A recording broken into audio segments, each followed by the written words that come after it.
Okay. None of that is going to work there.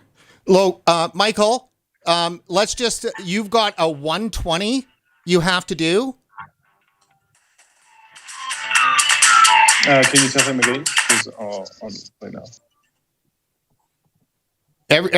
Everything here is out of order because I just had to stop the stream and everything. So I'm just resetting. Michael, let's just, you've got a 120 you have to do.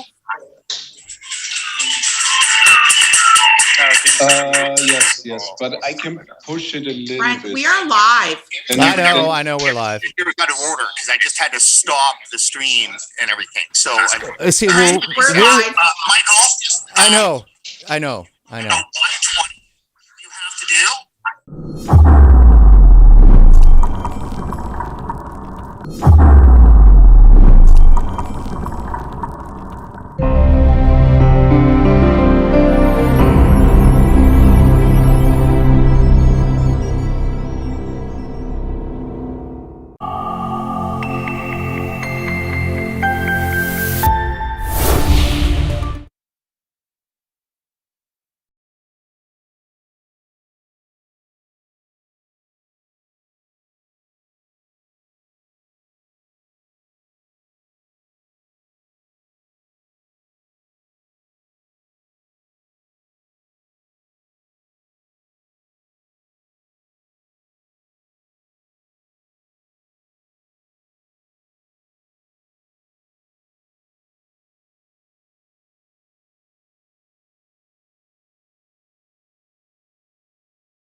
Hey, Michael, everybody. hold on. I know that we've had some crazy little technical difficulties, but seriously, it's a Sunday and it's Murphy's Law. And if things don't get a little bit kind of fun and confusing in this YouTube world, then it really wouldn't be a YouTube world. Again, we're just... Hey, everybody. Here's Maria. I know that we've had some crazy little technical difficulties, but seriously, it's a Sunday and it's Murphy's Law, and if things don't get a little bit kind of fun and confusing in this YouTube world, Brent, then it really wouldn't be a YouTube that world. Feed Again, that's coming we're into just Here's Maria. I know that.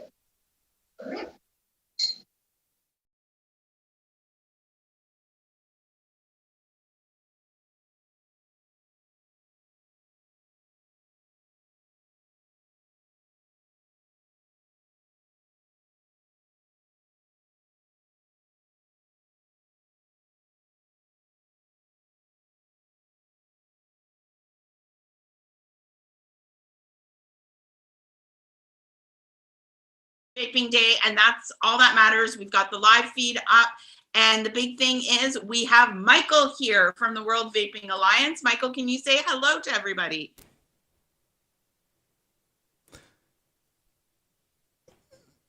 I think your volume is off. Hold on one second.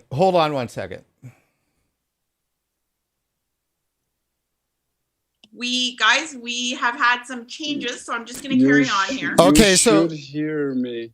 Okay, so can you hear me? Yeah, I think we can. Yeah, we can. Michael, we can hear you. So just Michael, just say 1, 2, 3, 4, please. 1, 2, 3, 4. Okay, and Maria, let me just confirm that all that feedback stuff was because you had our live audio playing in your suite there. Okay. All right, so that was what was maddening and driving us crazy. Just so everybody knows, we also had to change our bit rate as we were feeding off to Georgia, so, 3/4 of the way around the world for this great World's Vape Day. So, Maria, I'm going to hand it back to you here to have a chat with Michael, and everything's working on my end here, so just the rest of the world needs to sort out. I can't hear Michael, though. You should be able to. For me, it works now. For me, it works I hear nothing of Michael. Oh, you probably can't. Right? She probably can't hear. You can't hear Michael, but you can hear me, Maria. Yes. Guys, we're getting there. I promise you. Yeah, well, so he can hear both of us, so you should be able to hear him. Well, Michael, I'm just going to ask you the questions, and we will take it from there, okay? So, Michael, let's talk about World Vape Day. What is it? How did it start? And let's begin from there. What it is actually pretty easy to explain. It's basically a day to celebrate vaping and all the benefits it brings to us. And it's also not a coincidence that tomorrow, Tobacco Day is. So last year we had our first World Vape Day from the World Vapers Alliance, and we thought it is time to get the narrative in another direction. Because most of the times we don't hear enough about all the benefits and the great life changes and the personal stories which are out there and what's vaping enabled. And we thought for one day of the year, at least, we should have a day where we celebrate ourselves, the whole community, but also the great innovation of vaping. Thank you. So what is the World Vape Alliance? Like the mission, what is their goal? Hello, you have reached Brent. Yeah, we are a consumer organization, and our main goal is to amplify the voice of vapers. So we want to give them a voice and being heard as a vapor in policy discussions, but also in the general public and in the media. That's the goal number one. Goal number two is to ensure that we get regulations with vapors' interests at heart. So unfortunately, nowadays, that means a lot of fights against bad regulation.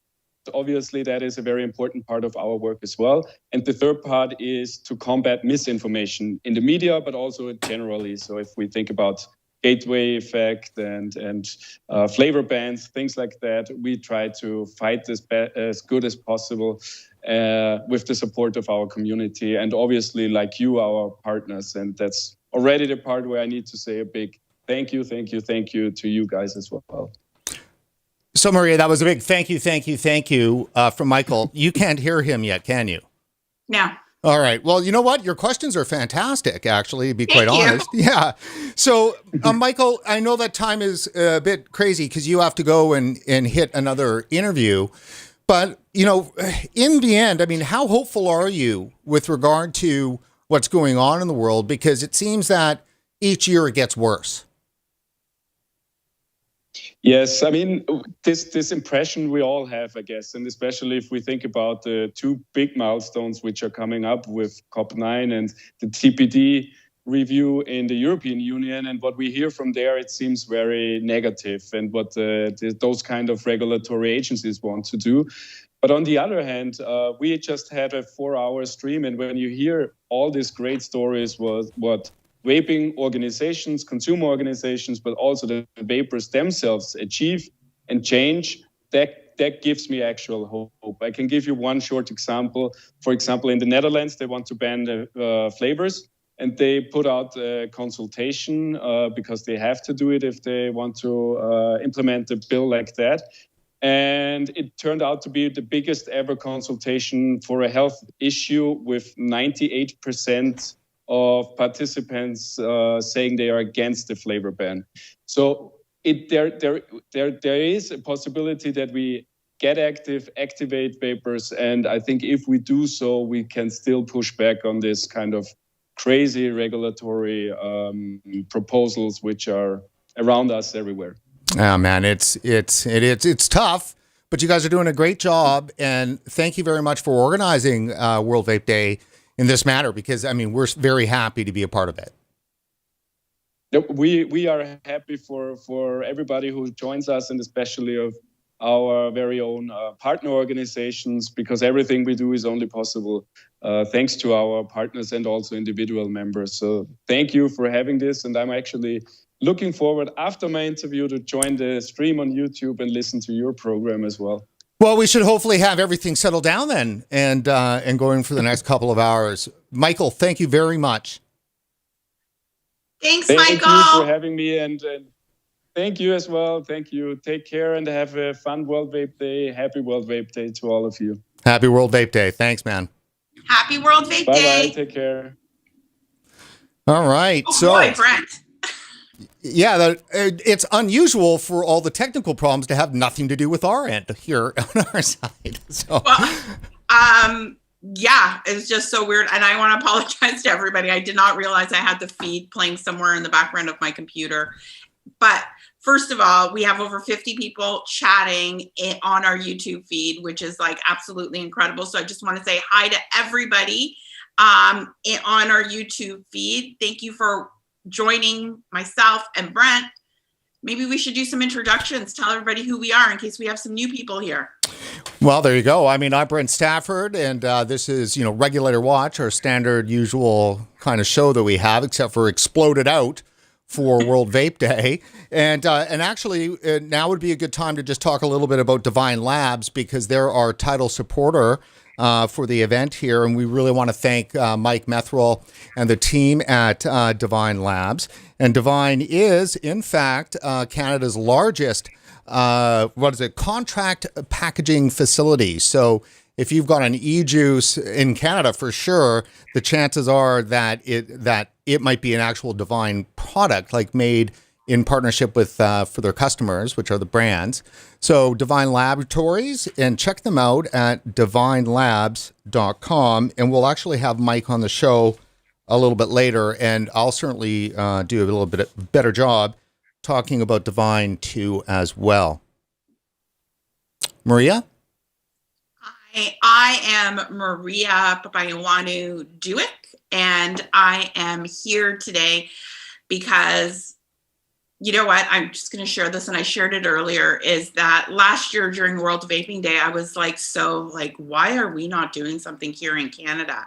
We have the most passionate group of people who fight for vaping rights and access around the world. Like, I'm just telling you this. So May 31st, 2020, I was like, we got to have a feed. And I'm so happy we were able to do this with Rights for Vapors, Brent and RegWatch and Mike from DViNE and the entire team there, who have completely supported and sponsored this entire 3-hour episode. I just think it's really important to be able to talk about what's happening in North America, because it is so different.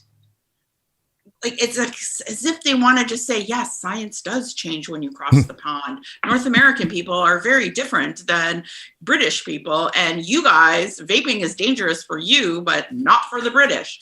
So we have had a tough year for regulations in this country. We've had a tough year for regulations in the United States. It seems that whatever happens in the United States, it seeps here, and then Canada does its thing and makes them even stricter. It's like every province and every state across North America is fighting for the golden ticket of the worst vaping regulations, or they're trying to win a prize of how can we recoup our tobacco taxes the quickest. That's kind of, from my perspective, how I'm seeing things. So events like this are so important to be able to get our message out there that vaping is not smoking. Vaping is safer than smoking. And vaping is a harm reduction product, and it should not be regulated into prohibition. Well said. Very well said. Let's have a quick chat about the show and what we have coming up. And we just had Michael Landel on. David Sweener.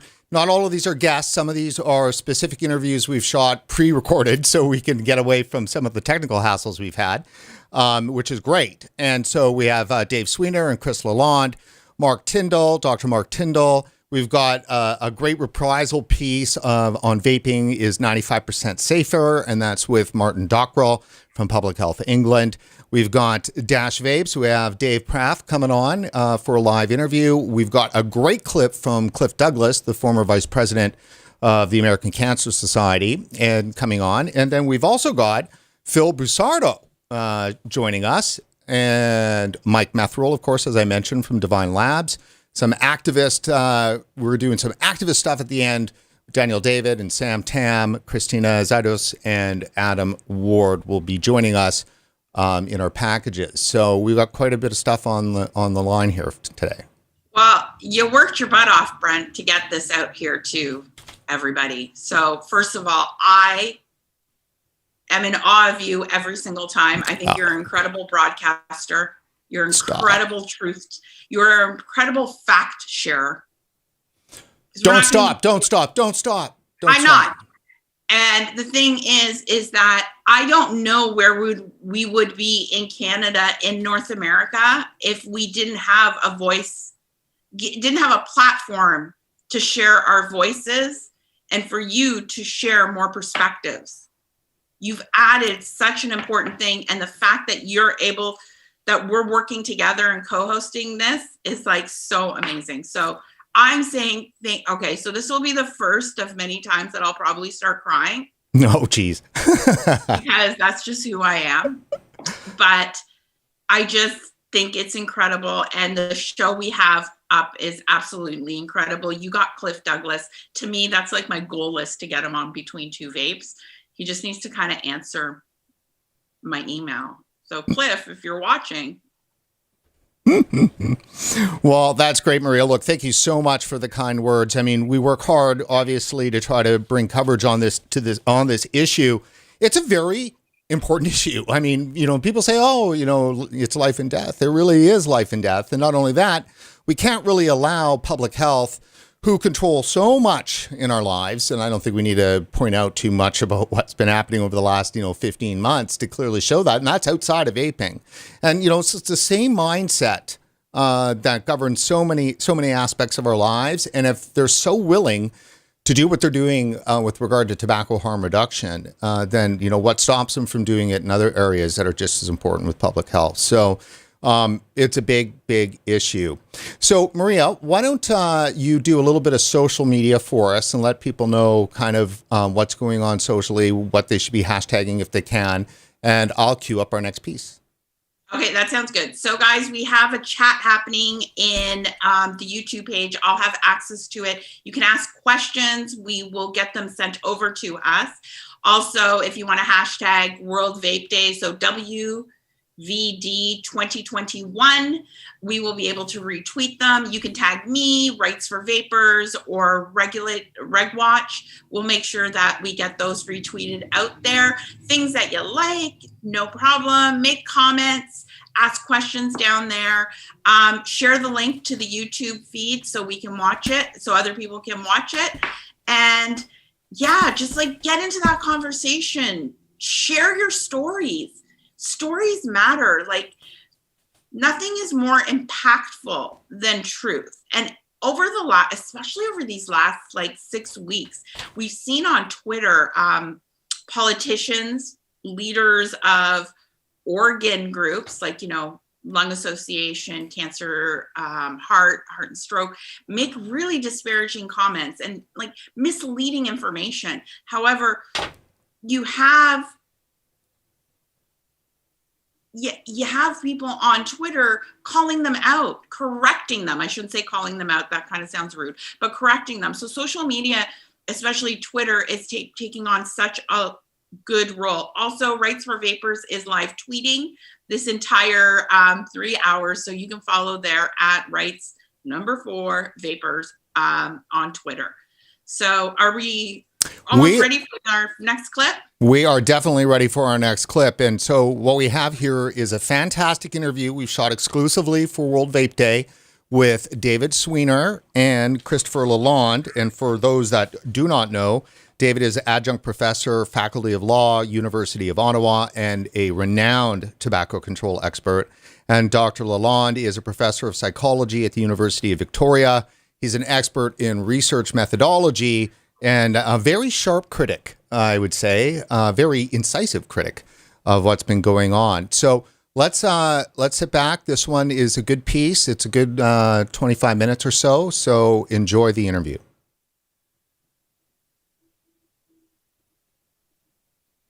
Okay. Great to be on the show, Brent. Thanks for having us.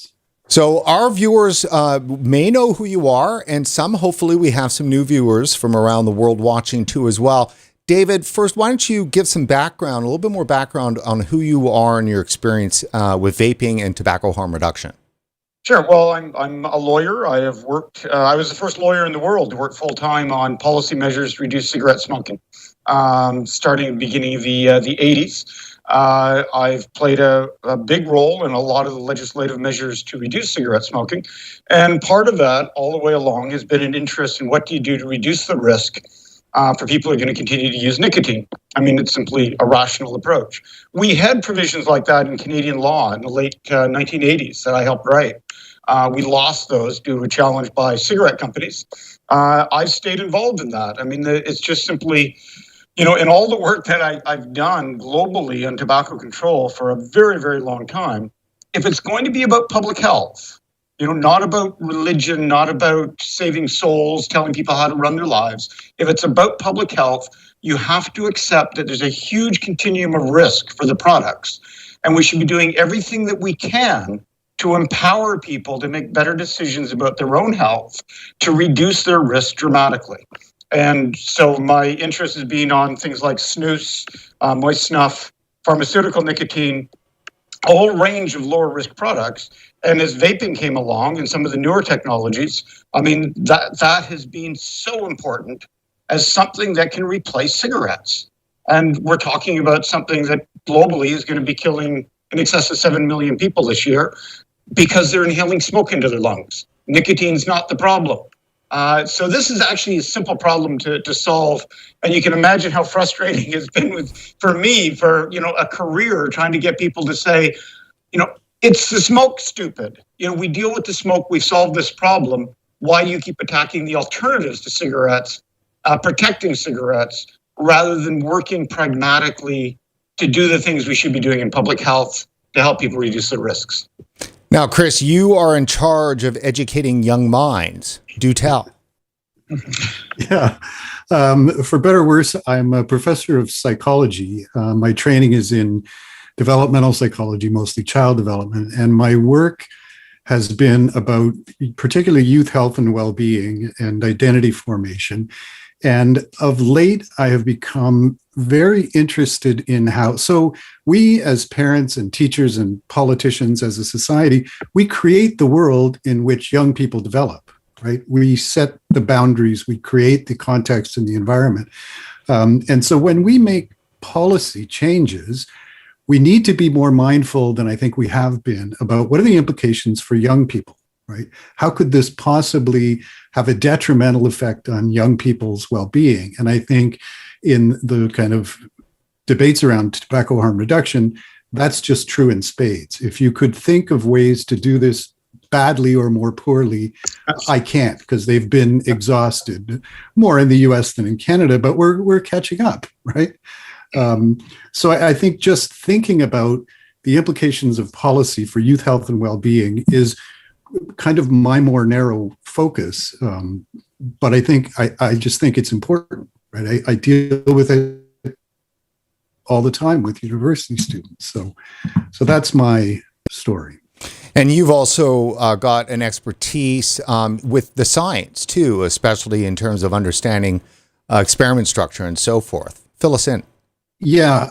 I mean, as a psychologist trained to be a psychologist, you spend an awful lot of time with statistics and experimental design. And when I first started looking into the tobacco control research, I was stunned at the incompetence. I just kept reading papers and saying, how did they ever get this published? Who are the peers who reviewed this? Who are the journal editors that published it? Who are the granting agencies that gave them a big bag of money to do this really terrible, terrible research?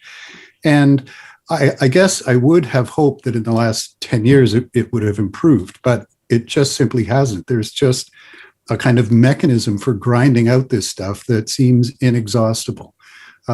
So, I could take some of these papers and get my undergraduate students to read them, and all you have to say is find the fatal flaw here, and they will, right? You don't have to be an epidemiologist to understand this stuff. There's just really, really bad science out there. And that would be fine if you're just wasting people's time reading journals, but governments are taking action on this. Granting agencies are giving out huge amounts of money to perpetuate this, and that just seems frankly wrong to me. David, from a kind of global level, because you've been at that perch, who is tobacco control, and why are they going so awry? It's a big tent, and there are real debates, within the field. The idea of control when we're dealing with anything that's causing disease is about limiting the harm. We talk about mosquito control. That's different from eradication, where you say we're just going to eliminate something. And what we've got is a whole lot of people look at this as something that needs to be eradicated, like we're just going to end nicotine. And it's the field attracted a lot of people, and I've talked about this in various places, that people who are essentially dragon slayers. They think they're fighting evil. It's not about the people who are using nicotine. They think that they're out to destroy sin, to attack a devil. Any tactic is acceptable when you're doing something like that. They totally lose sight of what's going on around them. But this isn't all of tobacco control. There's a lot of very sensible people who are paying attention to the science. And we often cite the UK as a good example of this. But we also see that, ironically, the countries where the tobacco control establishment is really weak are the countries that seem to be doing the best job of reducing cigarette smoking. Japan being the classic example, where cigarette smoking has plummeted in recent years at a rate unprecedented in any major market. And one of the defining characteristics of Japan is that the anti-tobacco movement isn't very strong. So you're actually able to move forward with reduced risk products that people can move to. When we look at places like the United States, where the abstinence only, the moralistic part of tobacco control is very much in ascendance, we've seen where cigarette smoking was falling far more rapidly because of people moving to vaping, they managed to reverse that. They came up with policies that actually moved people back to smoking. And we see this elsewhere, and I think it's best understood as, and we run into this on many other issues as well, people who feel that they're fighting sin, rather than having a pragmatic approach to what they're doing. So if you take this absolutist view that someone is a sinner, you say, you have to repent. Like, you have to feel really bad about what you're doing. And then you have to do penance. Like, you have to really struggle in order to overcome this terrible sin that you've been engaged in. And if you don't, you face perdition. You go to hell, or you get lung cancer, or whatever. And it's that moralistic part that's really infected this whole community, and has been horribly counterproductive. That's where we see the stigma coming. How do we make people feel like crap? How do we coerce them? How do we force them to change? And that is completely opposite to what you do in a good practice of public health, where we talk about meeting people where they are, understanding their lived experience, seeking their guidance in terms of what they want, empowering them to make better decisions about their own health. All that seems to be forgotten with this very authoritarian, quasi-religious view of many of the people who got into the field. And sadly, there were an awful lot of very good people who were doing things to reduce cigarette smoking. They were very marketable, moving into other areas, doing other things. And I think a lot of people who got into this as a moralistic thing just stayed, because it isn't like they had a lot of other options in their careers. Chris, Dave just mentioned the U.S. You did as well. What's your assessment in terms of the things that have happened down there leaking into Canada and the rest of the world? Well, I want to go back just to what David mentioned at the beginning, and you talked about eradicating nicotine. And I think what's changed in the last 10 years, 10 years ago, it was eradicating smoking, right? And then vaping came along, and now suddenly nicotine is the evil agent that must be eradicated. And I think that really changes the climate in terms of tobacco harm reduction, and it changes it for the worse. So what I said about what's happening in the US is leaking into Canada. There are several facets to that. One is the moral panic, right? The epidemic of youth vaping in the US is now being replicated in Canada, and something must be done. Oh, look, here's something. Let's ban flavors. Let's tax vapes. So, and this is what I was saying at the beginning. If you could think of a worse way to do this, I can't, right? So thing one is reduce the attractiveness, appeal, and accessibility of vaping and other products for adult smokers. Everything that you do to do that will keep people smoking. It will do nothing to eradicate the teen epidemic of vaping or smoking or anything else. So taxes, bans, they don't work. They're counterintuitive. And you could predict that from every other prohibitionist activity we've ever engaged in. But it appears, oddly, that Canada is leaning back toward that US prohibitionist view in a way that they weren't even 3 or 4 years ago, right? They maybe had some problems, how Canada did, but it looked like maybe if they were serious about striking a balance, maybe they could do it. So they had plans for marketing, what you could say as a vape shop owner to smokers who come in off the street and express interest, right? That's never really happened. And now, you know, in British Columbia, we have this 20% tax on vaping stuff. And first of all, that's just going to keep people smoking. The more you make the price the same, they're going to keep smoking. The other is, I keep waiting for, well, where does that 20% tax go? Does it go to smoking reduction, teen education, anything that might be of value in terms of tobacco? No, it goes into general revenue. So imagining that magically raising a tax is going to solve the problem is just wrong-headed.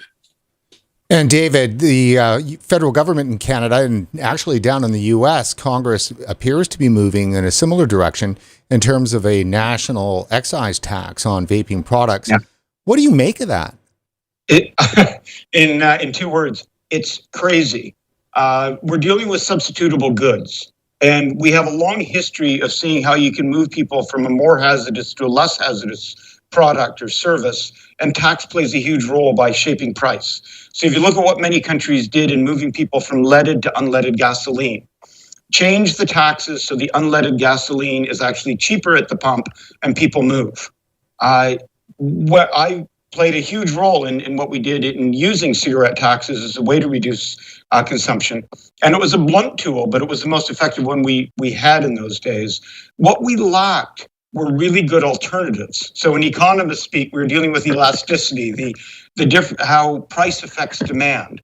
What we didn't have working for us was cross-elasticity, where you put up the price of one thing, but you keep the price of an alternative lower. So that if I'm wanting to get you to buy oranges instead of apples, I want the oranges to cost way less than apples. And you can look at them, you decide, you move your preference from one to the other. And we were seeing this with vaping products, that not only were they massively less hazardous, but the sorts of things one could buy in a vape shop were also way less expensive than buying cigarettes. So that was a real win. A lot of price-conscious people were moving to vaping, and health was only one of the considerations. For some of them, it was all about price. So here we are taking what could be the most powerful tool that we could have in moving people away from a product that's killing tens of thousands of Canadians and millions of people globally every year because of a toxic delivery system. It's the smoke, stupid. We could move them to alternative products by giving them accurate information and having differential prices. And it's actually something that Ken Warner, Frank Schluka, and I wrote about in the New England Journal of Medicine 5 or 6 years ago. I mean, this is a real simple thing. Have differential pricing to encourage people to move to the lower risk products. And what we end up with are people who claim they're anti-smoking, but they're doing things to protect the cigarette market because we already have the research saying if you put up the taxes on vaping, you end up with more smoking. And that's no surprise that because these are interchangeable goods. So again, this is this eradication, moral, we're attacking sin, all sin is equally bad. And if we end up doing something that causes people to do something that's far worse, far more likely to kill them, well, that's not our fault. We're fighting the good fight against evil. It's abhorrent. It is abhorrent, and it runs counter to. I don't want to use the term common sense. I think it just runs counter to what we know established in the way people behave and act. I mean, if tobacco control doesn't understand that taxing either direction doesn't work, what the hell are they doing applying taxes to any product at all? I mean, clearly for me, and I mean, absolutely 100% after 22 years of smoking, it was the taxes that beat me down. I mean, I was a 2-pack-a-day smoker. It was 2015. And all of a sudden I'm realizing I'm spending $9,000 a year, post-tax dollars. And it was the dollars that got me to quit. And then now I see all of the prices of vaping products here, at least in my home province in British Columbia, and it will be the same everywhere else. The taxes get implemented on this, pushing it back up towards smoking level. It's almost enough for me to pick up a pack. Well, it's the absurdity of it is just extraordinary because we have had these movements on other things. When you look at alcohol prohibition, the war on drugs, the war on sex outside of marriage, the war on women using any sort of birth control. I mean, we've had these moralistic campaigns all about the sort of stuff Lisa McGurr writes about in her wonderful book, The War on Alcohol. How do you use the power of the state to impose your moral views on the behavior of others? And the thing is, it keeps coming up. We see it again and again. It is invariably a disaster, and people keep trying to do it. At the same time, we have this very long history of the sort of stuff that Steven Pinker writes about in Enlightenment Now, of how if we use reason, if we use science, if we're humane, the principles of the Enlightenment, we accomplish amazing things. So look how much less hazardous workplaces are, and automobiles, and aircraft, and food products, and pharmaceutical products, and buildings. I mean, we have just massively reduced risk for so many things. And yet, when we come to the most risky consumer product we've ever had, it's been given a pass because, to a large extent, of the people who claim they're the ones trying to end it. But they're doing abstinence only, very similar indeed to people in the 1800s who were opposed to any form of manufactured foodstuffs. And as a result, they held back sanitary standards. Because they didn't want people to be able to buy food like that. They should live out in the countryside, breathe clean air, grow their own food, go to church on Sunday. And if you could buy manufactured food, they might move into the city. And all sorts of terrible things, immoral things happen in cities. We need to prevent that. So for heaven's sakes, we don't want safer food because that would encourage people to do that. And we've run into the same sort of nonsense now of those who are ignoring the science. They're ignoring the rights of consumers. They're ignoring basic public health principles. And a classic hallmark of people who see things in a moralistic way, they refuse to discuss it. So if you say, let's sit down and talk about this, you have a certain view here that is at odds with what I think. How about we, get together and have a chat? And in any sort of scientific discipline, in any true public health profession, you do that sort of thing. You're trying to learn, you're trying to do a better job. And one of the really distressing parts of this field, and as I say, I've been in it for so many years, is that a lot of people I've known for decades absolutely refuse to talk about their views. They will not. So you feel like you're talking to somebody who's got bought into some weird conspiracy theory or a crazy religious idea. They're a member of a cult. They can't afford to let anybody try to crack that worldview that they've managed to develop. And that's a sure sign they're wrong. I mean, that's a hallmark of a closed mind where somebody says, I'm not willing to discuss it. And I will attack you if you try to make me discuss it. Sure. And I think it's It's a problem for me because there's a lot of control in tobacco control. The ability of public health to actually get in, as we've certainly seen with the pandemic, to get in, make decisions, lock you down, do all these different things. And they've been exercising similar kinds of control around tobacco now for some time. Chris, I want to get back to the young people here for a second, because that is fundamentally, it seems like if you look around globally, even it's the EVALI scare, so the so-called vaping-related lung illness and the teen epidemic, in air quotes. What do you think about that? And let's use Canada as an example, because here Health Canada is using 2018 and 2019 data on youth use during that spike of when, Juul hit the market and the epidemic with Juul had really kicked off in the US. And that's what they're using to justify these draconian, potentially disastrous measures here in Canada. I mean, is it fair to be using, numbers that are now multiple years old? There's no fair here. It just fits their narrative, right? It fits their narrative. Youth rates are skyrocketing. Something must be done. Let's put some taxes in. Here is something. Let's do this thing. So I also just want to go back to what David was talking about, that when you wrote that paper 5 years ago or more, your ideas about the effects of taxation were theoretical, hypothetical. Well, now we have really good data out of the states from Minnesota and Massachusetts that shows that's exactly what happened, right? Smoking rates stay up. Youth smoke cigarettes rather than vape. And so if you're unwilling to learn from the clear evidence that's in front of you, then you are bound to make mistakes. If you are making federal policy regarding youth or adult behavior about anything, and you're using old, inaccurate data that happens to fit a particular kind of prohibitionist narrative, then you're at best doing a disservice to the citizens of the country. Let me toss this out to both of you. We're looking at the time here. We've still got a few minutes left. I'd like to talk about Bloomberg. So whichever one of you wants to first, grab that ball and run with it. He's had a tremendously negative influence on this debate, I'd say globally, and that is definitely my opinion on that. Who would like to take up Bloomberg? No, I can try to deal with it. Michael Bloomberg's a prohibitionist, or certainly his policies are prohibitionist, and he says prohibitionist things. He wants to ban these products. And he's got a tremendous amount of money that goes into this. And then tying into what we were saying earlier, there was a fantastic article written in the Chronicle of Philanthropy just a few weeks ago that took Bloomberg to task. It quoted me and a whole lot of other people in that, including people who have run some of the major health foundations in the United States, talking about just how counterproductive this has been.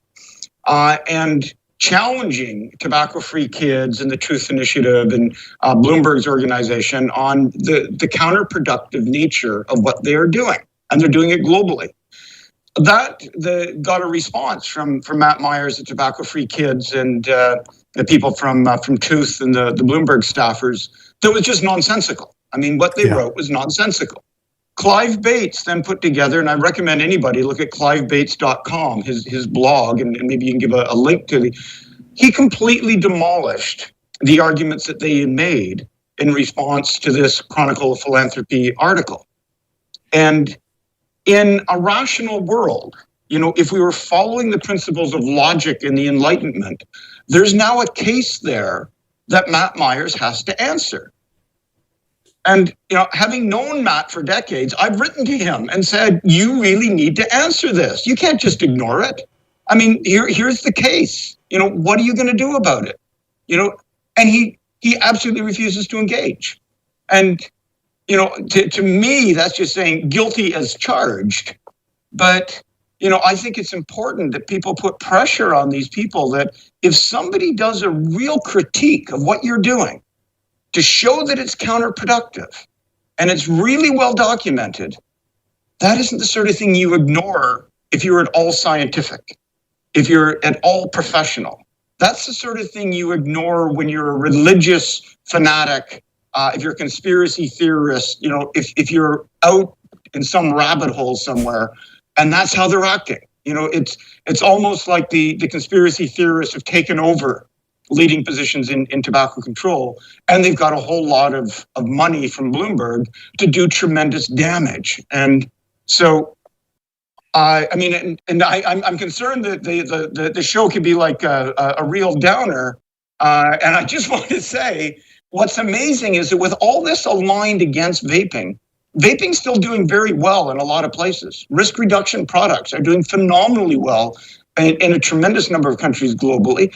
And we are seeing entrepreneurs and consumers and scientists, technology experts who are finding ways to do end runs around all these crazy rules. You know, the latest being in the US was saying, you know, you've deemed vaping to be a tobacco product because the nicotine comes from tobacco leaf.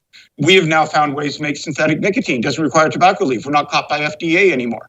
And so I would also say that despite all the Bloomberg stuff, despite all the abstinence-only people, despite governments that are into moral panics, there's a long history of science and rights and entrepreneurs winning on these sorts of issues. It's frustrating how long it takes, but ultimately that tends to happen, and I think that's worth mentioning. And Chris, last word. Well, I couldn't agree more with what David said about Bloomberg. I think the other interesting and maybe hopeful note is that in the past, Bloomberg has used his billions globally in ways that are especially dark and troublesome. And now in some places in the world, not the US, but in the Philippines and other places, activists are starting to fight back, right? They're starting to mount legal challenges to what they're doing in those countries and how they're moving money around in various ways. So I think that synthetic nicotine and the kind of entrepreneurial spirit, and also I think the kind of fighting spirit of vapers who, look, I quit smoking. You may not like how I quit smoking, but I quit smoking and I'm not going back and I'm not letting you take this away from me. I think we can take, at the moment, what appears like a little bit of comfort from that. Thank you very much, gentlemen, and happy World Vape Day. Thanks very much, Brent.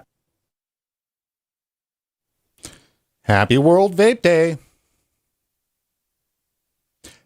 Are you muted? Why, yes, I'm muted. It wouldn't be a Zoom call if I didn't. No one asked if I was muted. So what did you think? I mean, so, you know, I had said that, you know, Dr. Lalonde, you know, is incisive with his comments, and he just snuck that one in there at the end when he's talking about Bloomberg using his power and influence for dark and troublesome reasons. First of all, I have the pleasure and I guess the honor of being able to call those two gentlemen mentors and teachers and friends. So and I always learn something. Absolutely always learn something. David with his analogies, his comparisons, and Chris, Dr. Lalonde, he's just so witty. And if you follow him on Twitter, you will see his t-shirts that he makes, and they're absolutely hilarious. I have no idea, but somehow we got to get this guy a website so he can mass produce his t-shirts and start selling them. Maybe he'll make some of his Bloomberg money and put it towards this cause. But I was watching all that, and this is like one quote. I kept trying to think, who said I'm smoking for the nicotine and dying from the tar? And that was in 1976. Let's talk about this man. It's Professor Michael Russell. And he was a professor of tobacco. He was in tobacco control. And he made the quote, "People smoke for nicotine, but they die for the tar." Think about that. And now, oh my God, 76.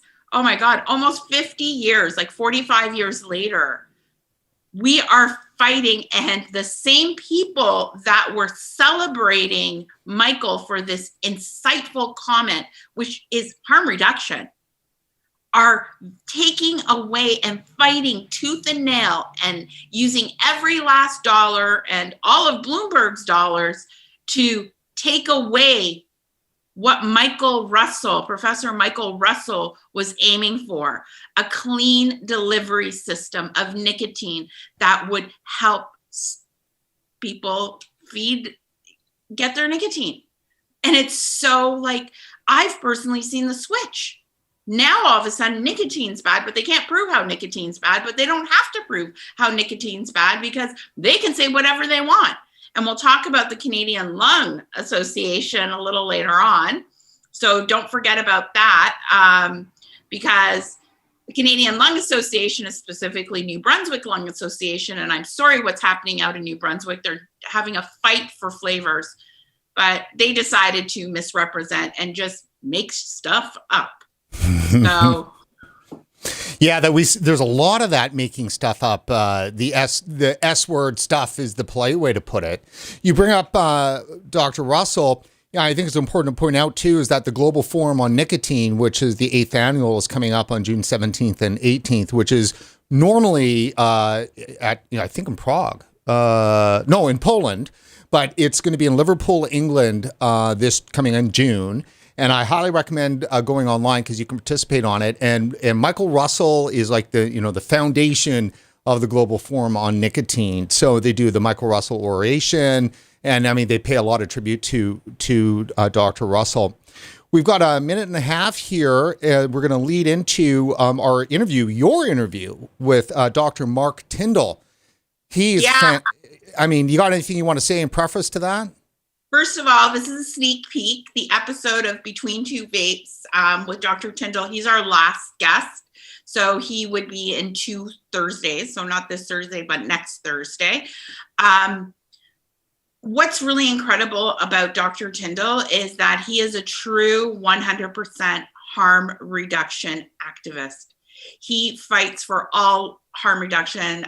He got into and understanding tobacco harm reduction from his work he did with addiction and the gay community when he was out in Ottawa, where he noticed that a lot of the people he fought with didn't die from HIV, didn't die from their addiction to narcotics, but they ended up dying from tobacco-related illnesses. And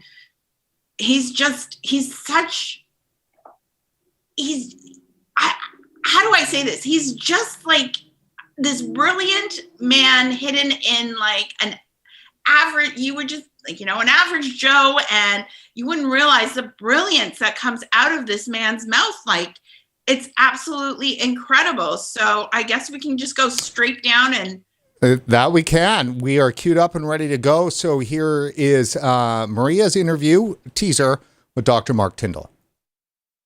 We are back for another interview. In this piece, you'll be given a sneak peek at our interview with Dr. Mark Tyndall, which won't be released on Between Two Vapes till June 10th. For those of you who don't know who Dr. Tyndall is, well, he's a doctor from BC, and he spent most of his career advocating for harm reduction without judgment. So, without further ado, may I present Dr. Tyndall. So much harm is being done by cigarettes, and so few options are actually available to people. And this idea that people can just use patches or gums or lozenges or whatever, like it's just the only thing we know about those programs is they don't work very well. And so to say that that's people's only option when we have something like vaping, to me, is just irrational and unethical. So we need to offer people a safer alternative. We stigmatize people who smoke. I mean, I have a lot of colleagues over the years who I've worked with in harm reduction who are full on supportive of all the things we're doing to prevent HIV and to prevent overdoses. And I even have colleagues who are now on side that we should be giving people a regulated supply of these drugs. So that's what I'm kind of promoting now. And yet when I bring up vaping, it's just the doors closed. And I think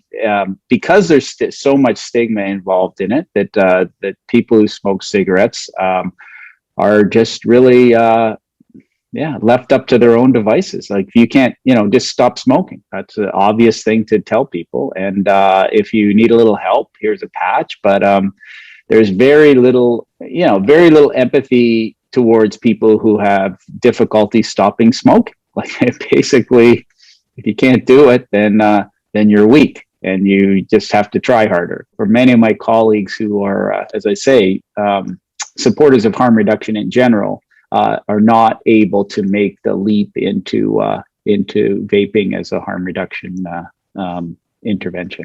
Here's a delivery system for nicotine, but you can decide how you want to use it, and you can decide, at least till now, how much nicotine you want to start with, and then you can decide you'd like to decrease that over time if you'd like. You can just have some sort of control over how you're eliminating cigarettes, and I think that autonomy is hugely important to the success of that intervention. And the success of all harm reduction, I think, really gives people some sort of control over how they're going to do this. The stories I hear about vaping, there's a whole range of ways people use them, but a lot of people start off because they want to stop using cigarettes.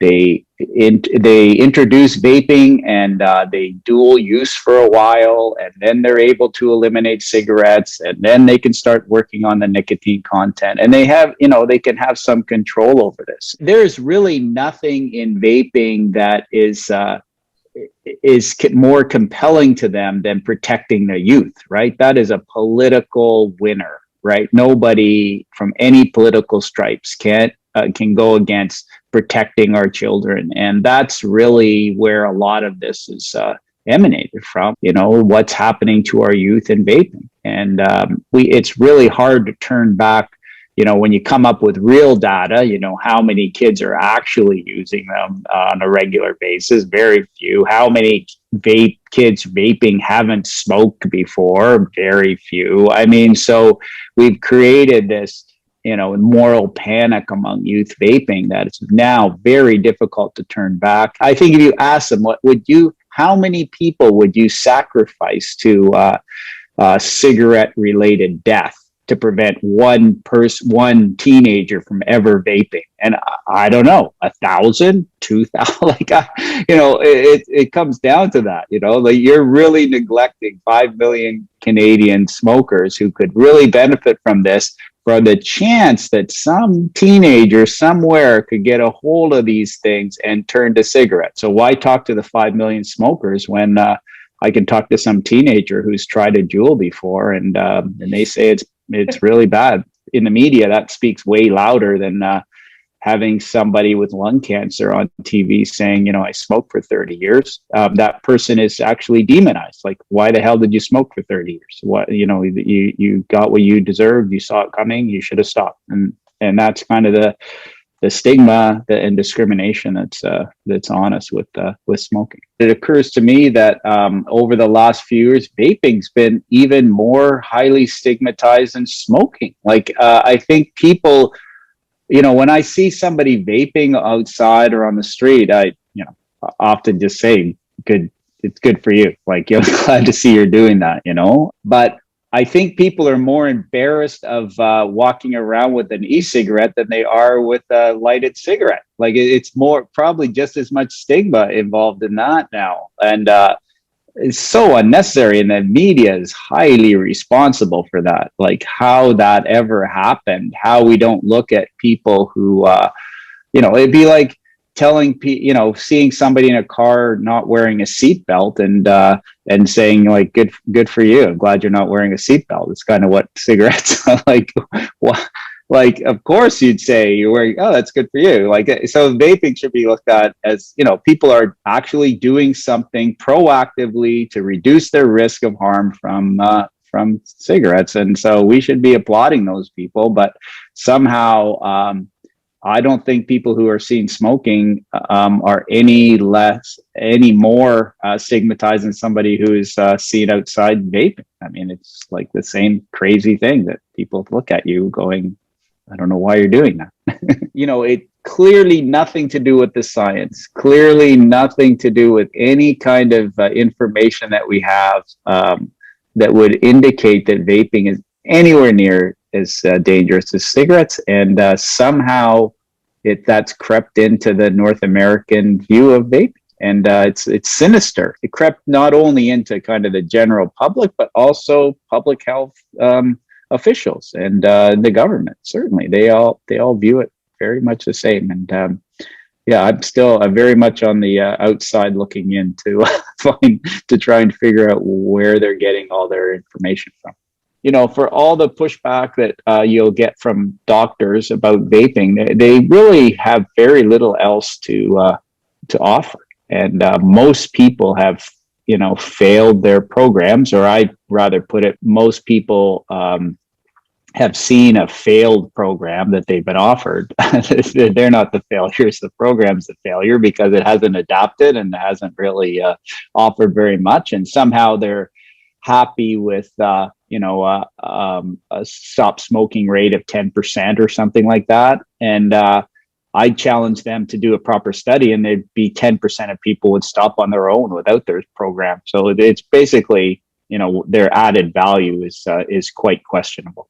You know, the way the Canadian government has gone, it's really obviously disappointing. I mean, at the beginning, it seemed to be reasonable. I mean, there's regulations in place, but on the website, you know, that vaping is safer than smoking, and they didn't appear to be going out of their way to disadvantage vaping over cigarettes. But now all of a sudden they've turned the corner, and they figure politically it's better just to try and squash the whole thing. I actually do not think that vaping is going to be squashed. I just don't. I think the evidence and the utility of this technology is just so overwhelmingly in its favor that no matter how regulated it becomes, it's going to be really hard.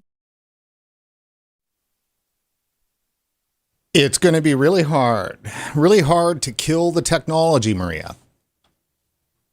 Oh my God, yes, it is going to be really hard to kill the technology. However, if we continue down this road, we're not going to be able to make the technology better. And we've seen that the more regulations we get, the less innovation we see.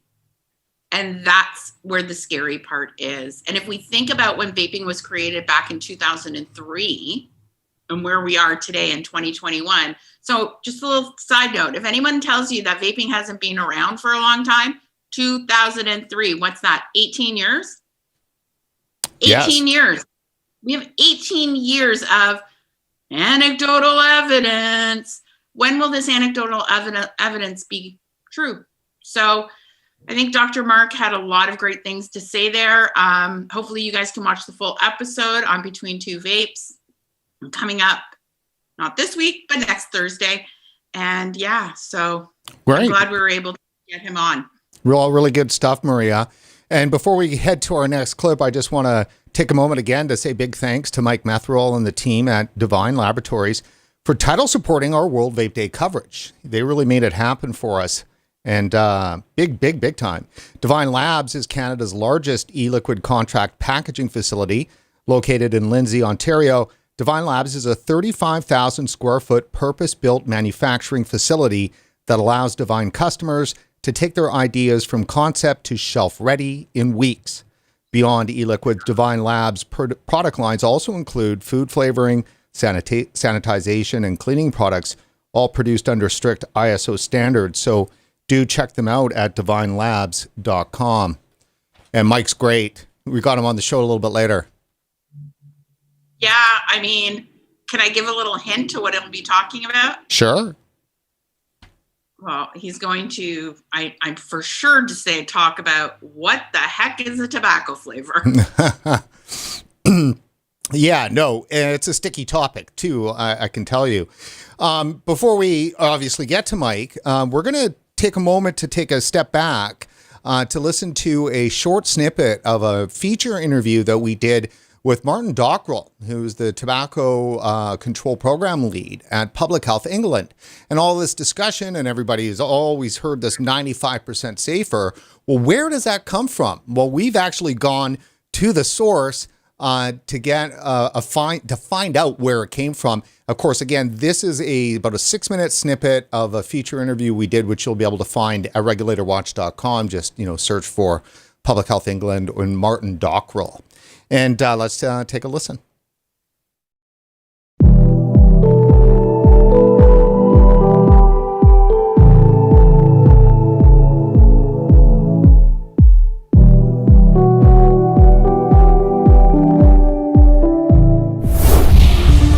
Describe for us the UK approach to e-cigarettes and how and why it's in such stark contrast with other countries like Canada and the US. Right from the outset, we wanted to maximize the opportunities that e-cigarettes present while we manage the risks. So we were never under any illusion that there are risks, and certainly there were risks that were very much unknown 5 years ago.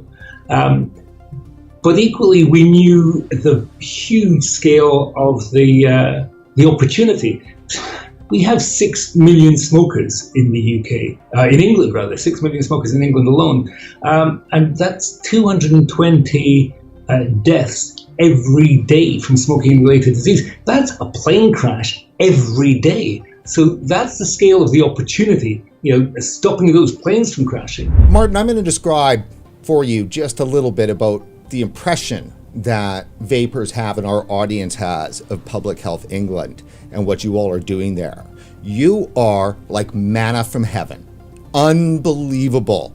It's like, wow, there's a whole country that actually believes that vaping is not only could be a good thing, but is a good thing and actively promotes it to its citizens.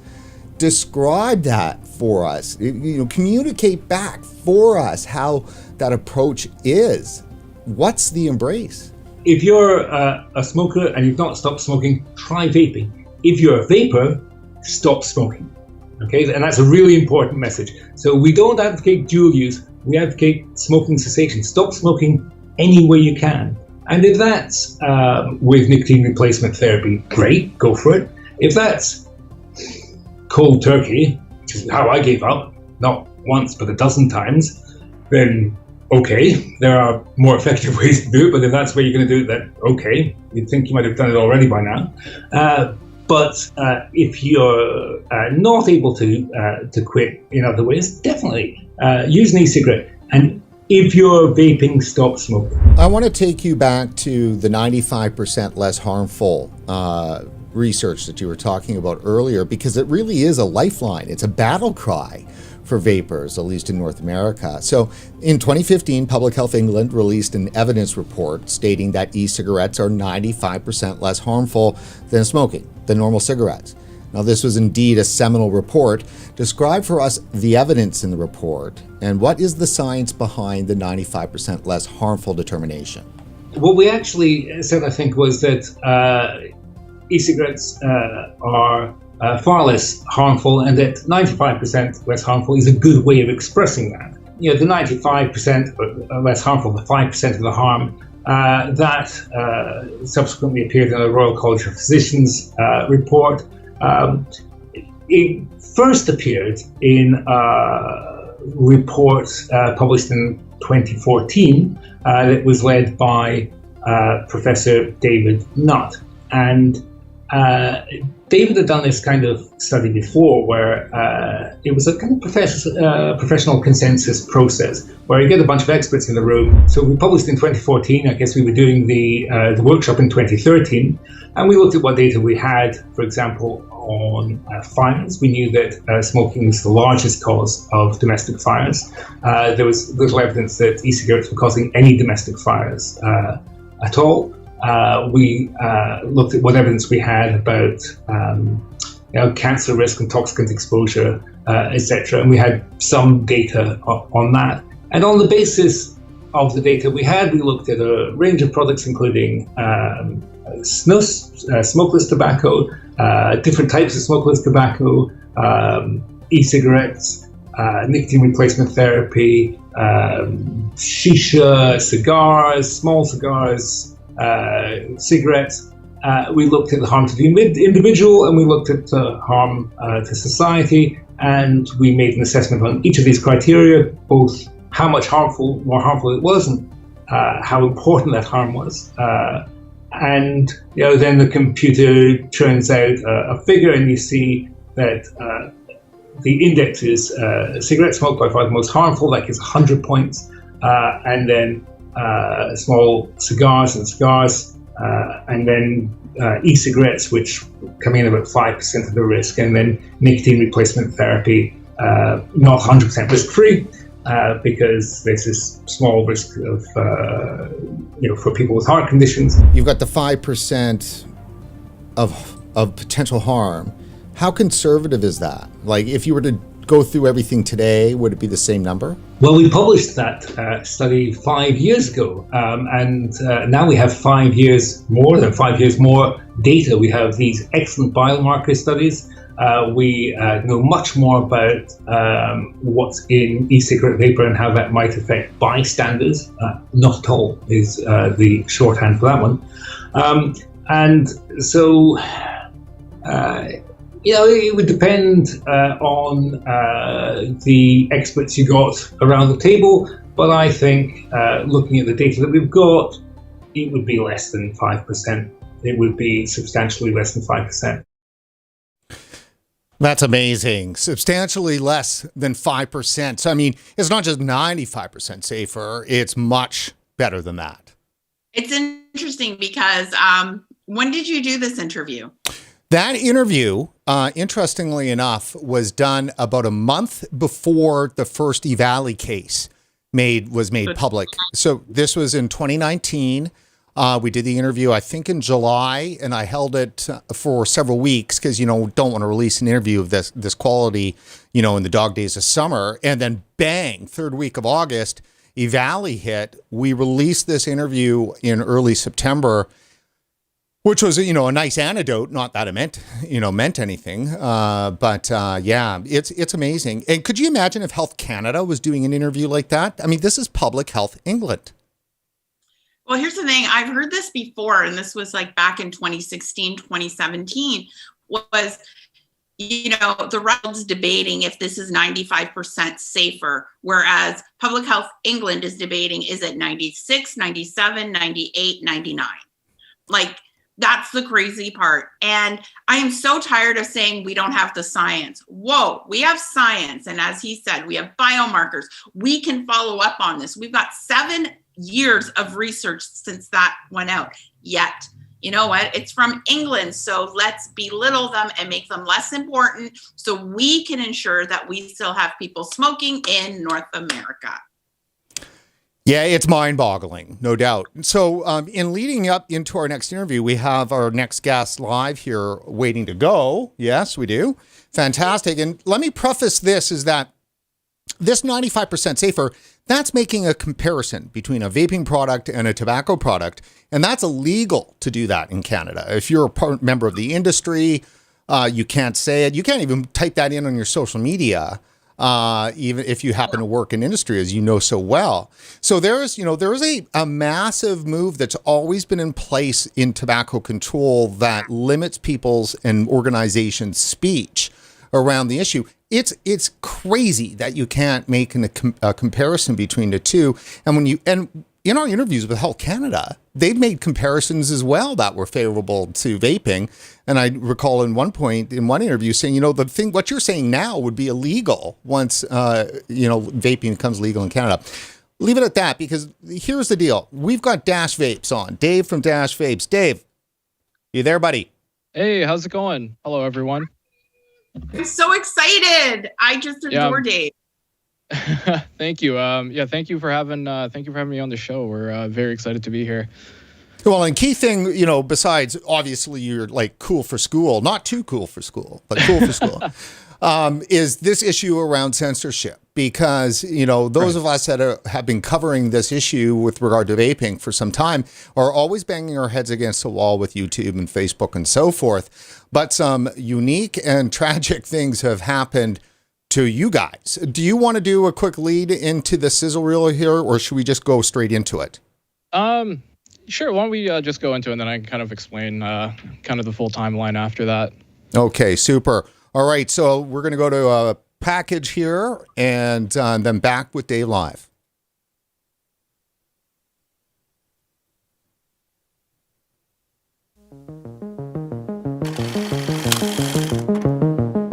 When we first started uploading to YouTube, we had no idea it would make that kind of impact.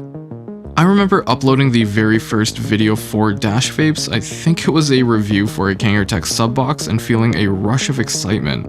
In the 5 years we've been creating content, I never looked at this as a job or work. It was just fun to do. Now, obviously, the entire process wasn't a smooth progression. We had to deal with changing regulations and guidelines both in the industry and on YouTube. But these hurdles never stopped us. However, like all good things, it too had to come to an end. After 5 years of creating and uploading content onto this platform, we received news that the channel had been terminated, literally overnight. When I first found out that the Dash Vapes YouTube channel was fully terminated, I didn't really know how to process it. Tens of thousands of hours put into this channel just gone within minutes. The question then popped up, should we start a new channel? Will this one get reinstated? Everyone was anxiously waiting for YouTube's reply, to which they said, well, nothing. After waiting 4 months of hearing nothing from YouTube, it brings us to where we are today. Welcome to Dash TV, essentially the revival of the Dash Vapes YouTube channel. Now, I just wanted to take a moment and thank everyone for their continued support.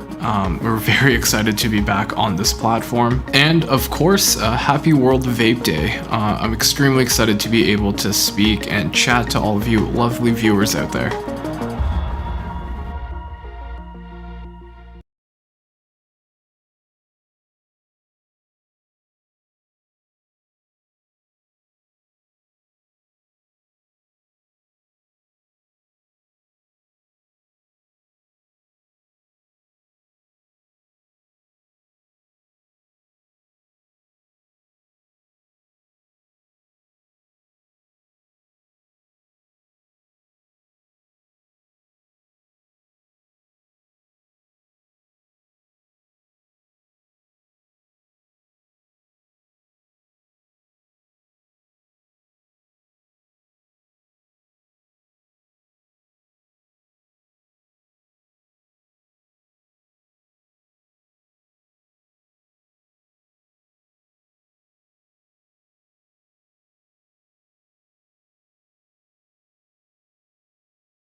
A brick wall was, it was a bit shocking to say the least. So what exactly happened? Can you, I mean, is there any more details that you can share? Honestly, like even we don't really know. I mean, okay, so we know what happened is on YouTube, essentially, when you get 3 guideline strikes, they terminate your channel. But what ended up happening was that we got 1 strike, our channel was disabled for a week, so we couldn't post or do anything. We got through the week, and then everything was kind of fine. And then overnight, we got 2 more guideline strikes, like back to back, and that's what essentially terminated the channel. And Sorry, it was around the same time. Yeah, go ahead. Sorry. Brent, I am monitoring our chat. We have no audio for David on the YouTube feed. I'm so sorry, David. This is no worries. We should have audio for David. It's fixed now. I'm getting check, comments. Check 1 2 8 check. It's on. So okay, it's fixed now. I have just a slew of comments. So wow. Sorry. No worries. Well, we are broadcasting on YouTube, and it was during that moment that David was explaining what YouTube, dastardly did, right? So yeah, so maybe they're maybe they're listening. Who knows? So let me just encapsulate this. Then you need 3 strikes, you're out is the whole way that YouTube works, and you had received 1 strike, and then overnight like 2 knocked you out. So it was a deliberate thing that happened after all of these years.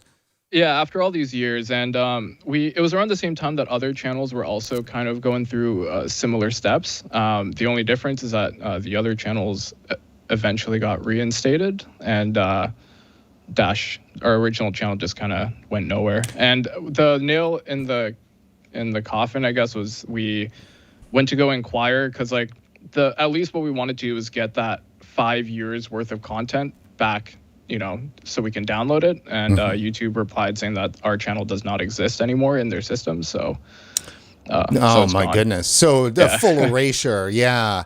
Now, I mean, obviously the infringement issue is that you're promoting a tobacco product, right? That would be the big issue there. So were you doing anything differently in those weeks with your content that was maybe more promotional in nature? Not to my knowledge, because like the videos that they striked were videos from at least 2 to 3 years ago. I mean, one was from 2017, another one was from 2018. So maybe, they just kind of went back and something flagged their system. Who knows? But yeah, we're still here though, so we're still happy about that. Okay, so we'll talk to us about the new, what is it, Dash TV? Is that what it is? Dash TV, yeah. So essentially, we're gonna try to bring the channel back, but take many more precautionary steps. For example, Dash TV, we don't have vapes in the name because maybe that triggered their system. Who knows? We're going to try to we want to make this channel, again, the same as before, very informational and all that, but we're just going to make sure everything's copacetic on all fronts. Now, I mean, let me just say, because we've not gotten strikes in our coverage, but we've had problems with regard to our coverage. And with certain kind of guests or certain kind of topics that we've covered around vaping. I mean, basically, Google and YouTube hates our content, right? But, so the issue is that, I mean, how are you dealing with the fact that you have to self-censor? I mean, you have to question always what you're writing and what you're doing because, there are no clear guidelines. Right. Yeah, that was, that's kind of what we initially thought too in the original channel, because like a lot of the videos we did were very, for example, like our undercover sting, finding vape shops versus convenience stores and gas stations, for IDing and all that. The videos we did in the past were very, definitely kind of doesn't go in line with what their guidelines are. But I think what we're going to try to do now is just still come up with information that can be easily shared, but also try not to trip any of their systems and anything like that. It's weird, but it's what we got. Well, there's nothing to lose. Go ahead, Maria. No, I some of the stuff that I loved the most was when you were doing, I remember the reaction video to that individual, the influencer from Health Canada, who was sharing misinformation and sharing fear. And would react to it. And then he would react to it, and it was the back and forth. Those are things that are very common and in the makeup industry, when it comes to YouTube, and the fitness industry and the lifestyle industry. Yet here you are, because you have the word vape, because this is Canada, the United States, the worldwide, YouTube has decided to make this a bad product. You have to think twice before you do stuff like that. But any other industry would do it, and probably no one at YouTube would blink. I don't think no second look or anything. Yeah. You think that's fair? Oh, absolutely not. I mean, because I feel like a lot of these media outlets and the government, they group, vaping, tobacco, all this in just one single group. And for lack of a better term, they're not open to listening. And I think that's what we're constantly trying to do, is to kind of break down that barrier and just try to get them to actually listen to a couple words that we're saying. Which I guess at the end of the day, that's the main goal, right? Just try to change the overall perception. And also kind of, after the whole Valley scandal that went down, I feel like we're still to this day dealing with the damage control from all that. And it's just a big mess. Well, what is your message then for everyone that's listening on World Vape Day? I mean, is there some hope there? I think so. Obviously, the community has strength in numbers, and I've noticed that, especially on YouTube, they're definitely starting to censor a lot of even the bigger YouTubers. But just strength in numbers, and I think the big thing again is just convincing, and not convincing, but informing everyone that vaping, when it was the Valley scandal back in 2019, 2020. That has nothing to do with where we are and what we do right now. And making that information clear, I think that is, at least in our channel, that's one of my main goals, is because what happened in the media, they brought up a bunch of stuff about vaping. Everybody started getting hurt. And then information came out saying that it wasn't because of vaping, but they just kind of left it at that. They just left damage in the industry and then just left it and let them do their own thing. Yeah, for them, they're like, well, we can't unring the bell. And, well, you rang the bell. Do this. Exactly. I mean, for crap's sake. It's incredible that you're trying to bring this information out there. I think a lot of people are trying to do that. How frustrating is it, though, that you have these walls that are covered in, that you have to climb up, that are covered in like vegetable glycerin? So you're trying to come up this wall. I'm trying to use a vape analogy, guys. I know. But you're doing this. You're creating this incredible content, but it's like that wall, and it's all full of EG. No one's allowing it to leave the echo chamber. Right. That was like, I kind of had I don't know, I guess for lack of a better term, a crisis like last year or the year before. It was just that, like, it felt like everything that we were releasing and producing, it only, because of the censorship through YouTube, it was only hitting people that would already be watching it rather than, the general public.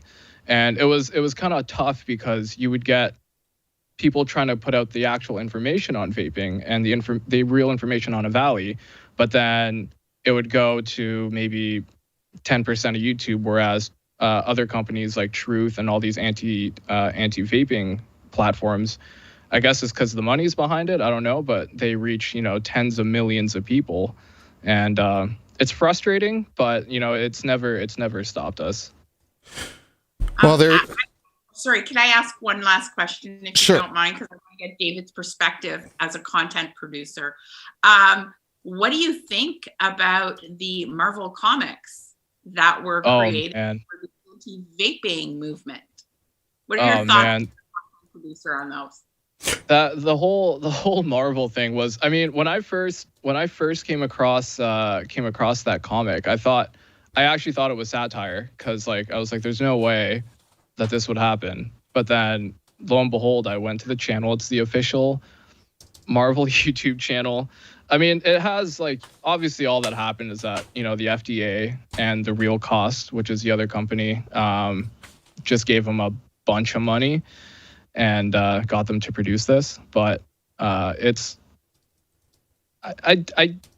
feel like they could have went about it much better than that. I don't know if Marvel would have been the best use of that money.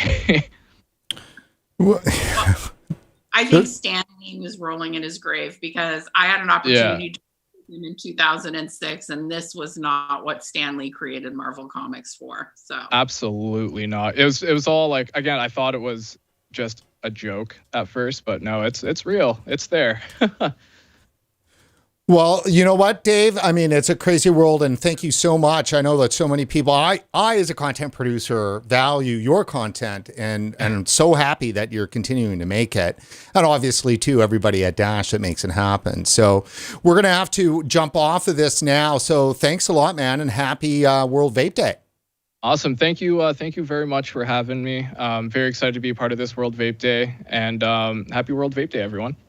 Awesome. Thank you. Awesome. Take care. Take care.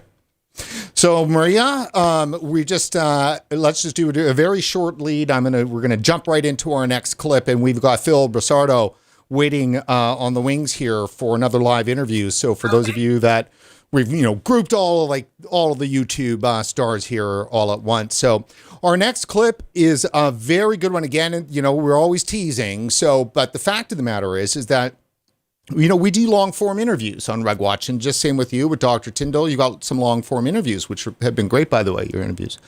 This is a clip from Cliff Douglas, who is the former vice president of tobacco control at the American Cancer Society. He's with the University of Michigan Public Health. This guy's a rock star. And this is a short 8-minute clip. 2 minutes of it is exclusive to our World Vape Day coverage. And for you to really get an understanding of what Cliff's talking about here, you're going to have to watch it on RegWatch. he has kind of stood up with inside the tobacco control community that, he's a member of, right? That he's helped build, and said, hey, look, it's time for us to rethink the way in which that we're approaching vaping. He was a bit more stronger than that, but that's for him to communicate. I've left that part out of this 8 minutes because it's an argument that can't get put into sound bites. So I highly encourage everybody to watch the full 1 hour on RegWatch. So go to regulatorwatch.com. Here's 8 minutes of that, 2 minutes exclusive to World Vape Day.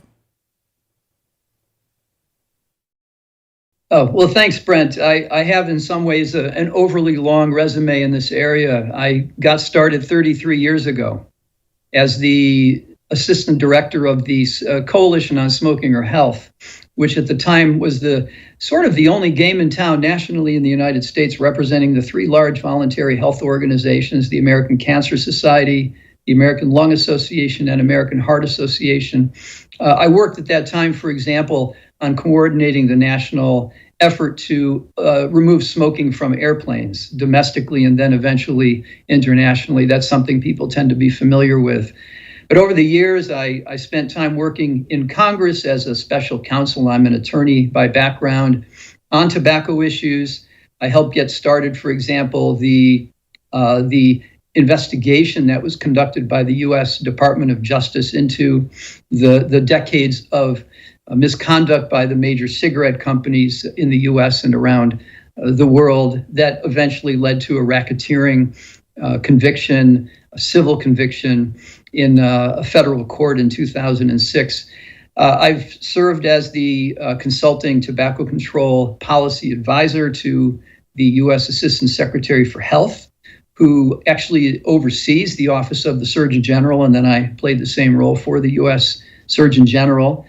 And I also worked over many years as an attorney in litigation, including some of the major cases brought by the state attorneys general in the United States that led to the Master Settlement Agreement in 1998, and also served as an attorney representing or assisting behind the scenes several insiders from the cigarette companies and working with them to assist the Food and Drug Administration and the Department of Justice and others in helping the public understand more about the cigarette industry and the harms caused by cigarette smoking.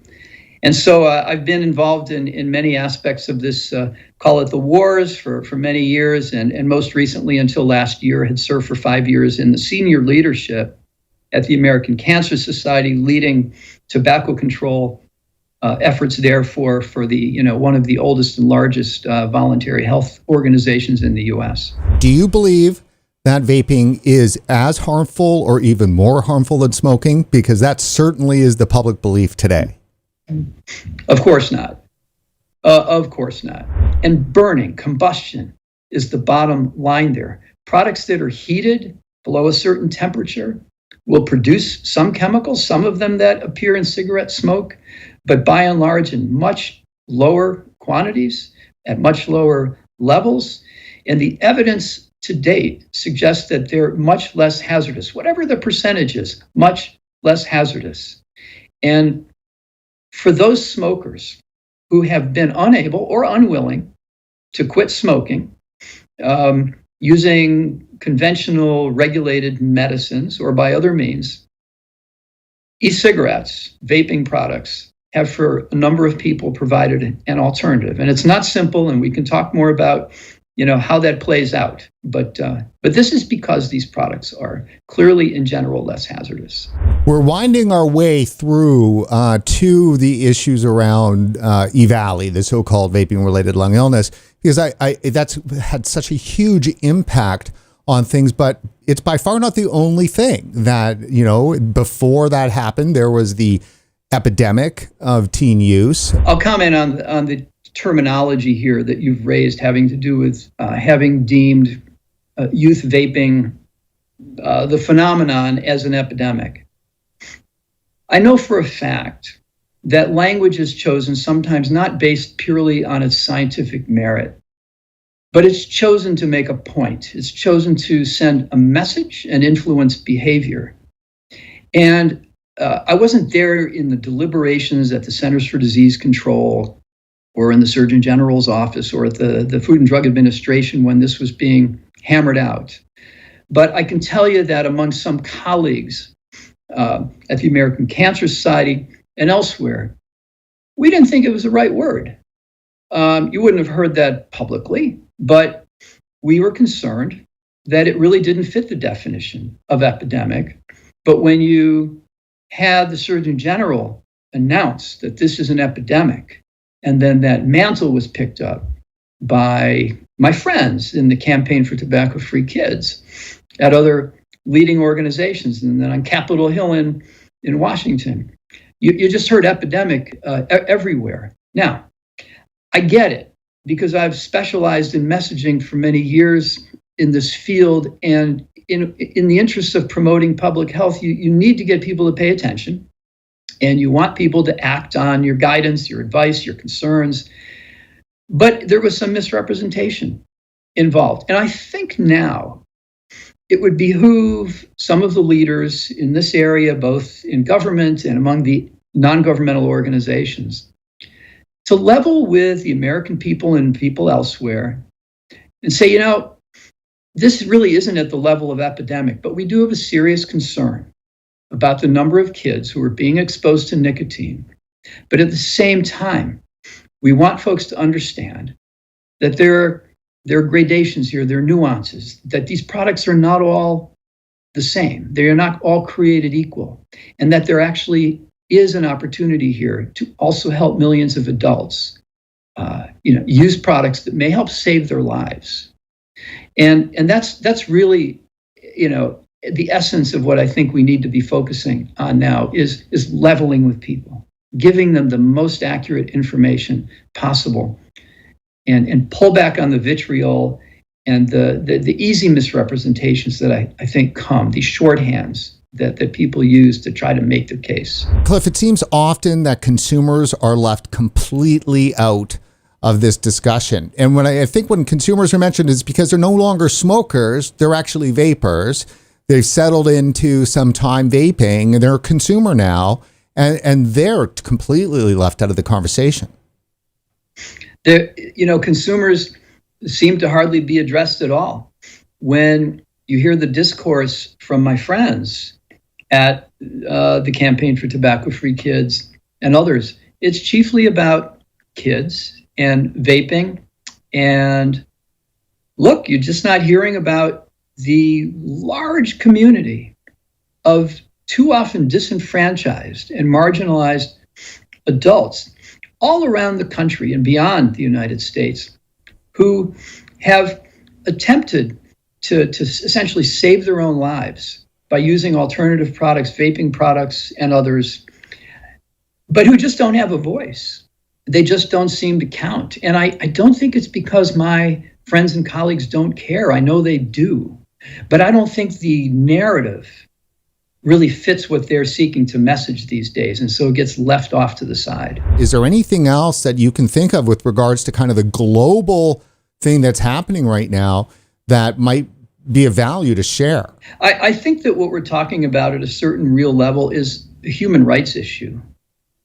And there are millions of adults who have been, dependent on cigarettes, who have become ill or are deathly afraid of becoming ill and dying long before their time and leaving their families, without that mother or father or sister or brother.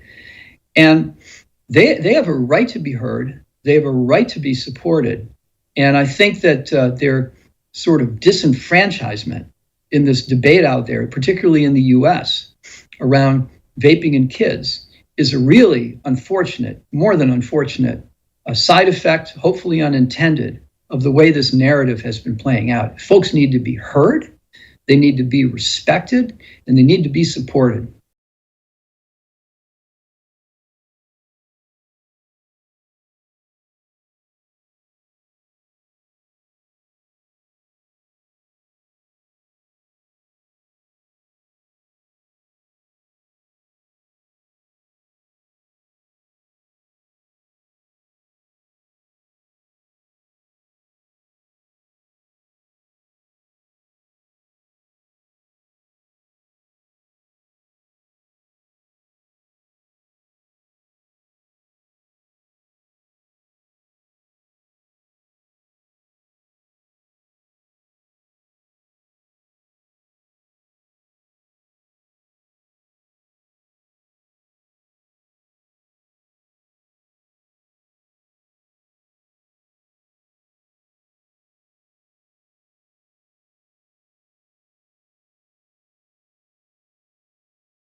Brent. You know, there's years ago, I would stand up on stage and I would give talks, and I would say, I can't believe how hard I have to work at just providing a healthier lifestyle for myself. That was back then. Now it's crazy how hard it was then. It's ridiculous how hard it is now, and God knows what it's going to be in the future if we continue down this path. And it's a path that we just can't continue down. It's me again. I'm getting texts. We're all muted. You can't hear. Brent, hit your button. And now it's fixed. It's like as if I jump into this and everything's fixed. Yeah, I don't know what's going on with the viewers because I've got every channel of audio has been on, and I see all the levels. So I don't. Jeez, I'm that's not too bad. I just said some really important stuff too. Sorry, everybody. You'll have to tune back. Well, I'm sure it's going out. I'm so sorry for doing that. The only thing I heard a little bit of slapback echo when it went full screen on me, full cam on me. But we'll try it again if you'd like. No, well, the full cam on you, that was just our internal monitoring. That was giving you that little bit of an echo. But outside of that, yeah, I mean, we're going out. So, Maria, I mean. Okay. All right. Phil, I'm pretty certain that your audio got out there. But you know, maybe we could just get into that again for just a second more, because we want to hang around this issue anyhow. Is that how has it impacted you, all of the, you know, terrible misinformation, the vape mail bans, the excise taxes, the flavor bans? It just seems like over and over and over again that the country that innovated and really did, you know, for all intents and purposes, you know, bring vaping to the world is now really a place where it's going dark.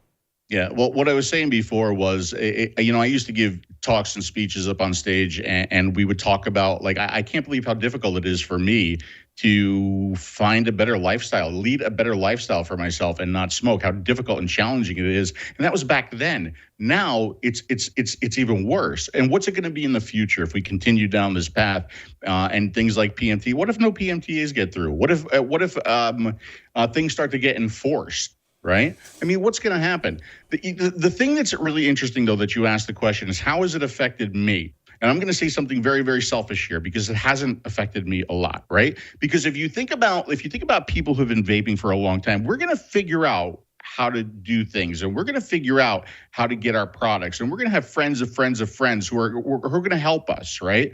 But it's not about me. It's about people like my mom.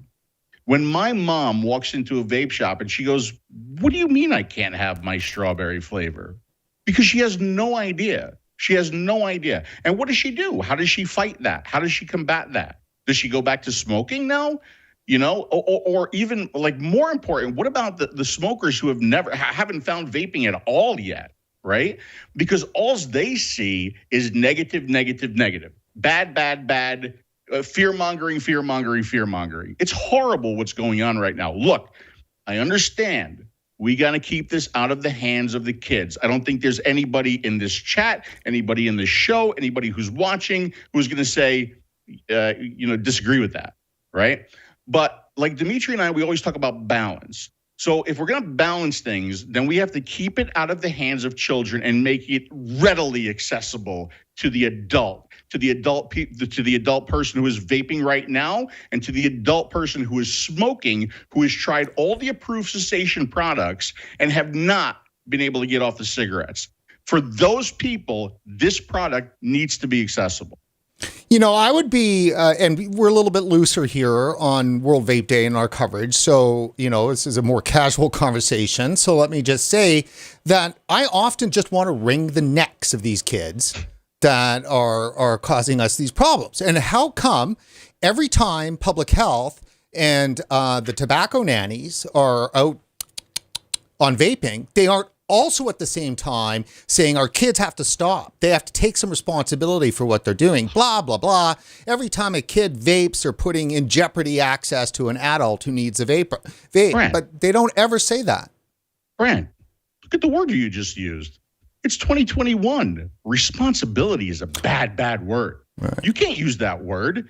That's not the right word to use. Brent, you have to use the word blame. Blame is a much better word than responsibility in 2021. We have to blame what our kids are doing on something. We can't take responsibility, for what our kids are doing. We have to blame it. So who are we going to blame? Well, we're going to blame the vaping, right? Because vaping somehow reached into this child and it pulled them in and it forced them to vape a product. So we have to blame, right? No such thing as responsibility anymore. Brent, come on.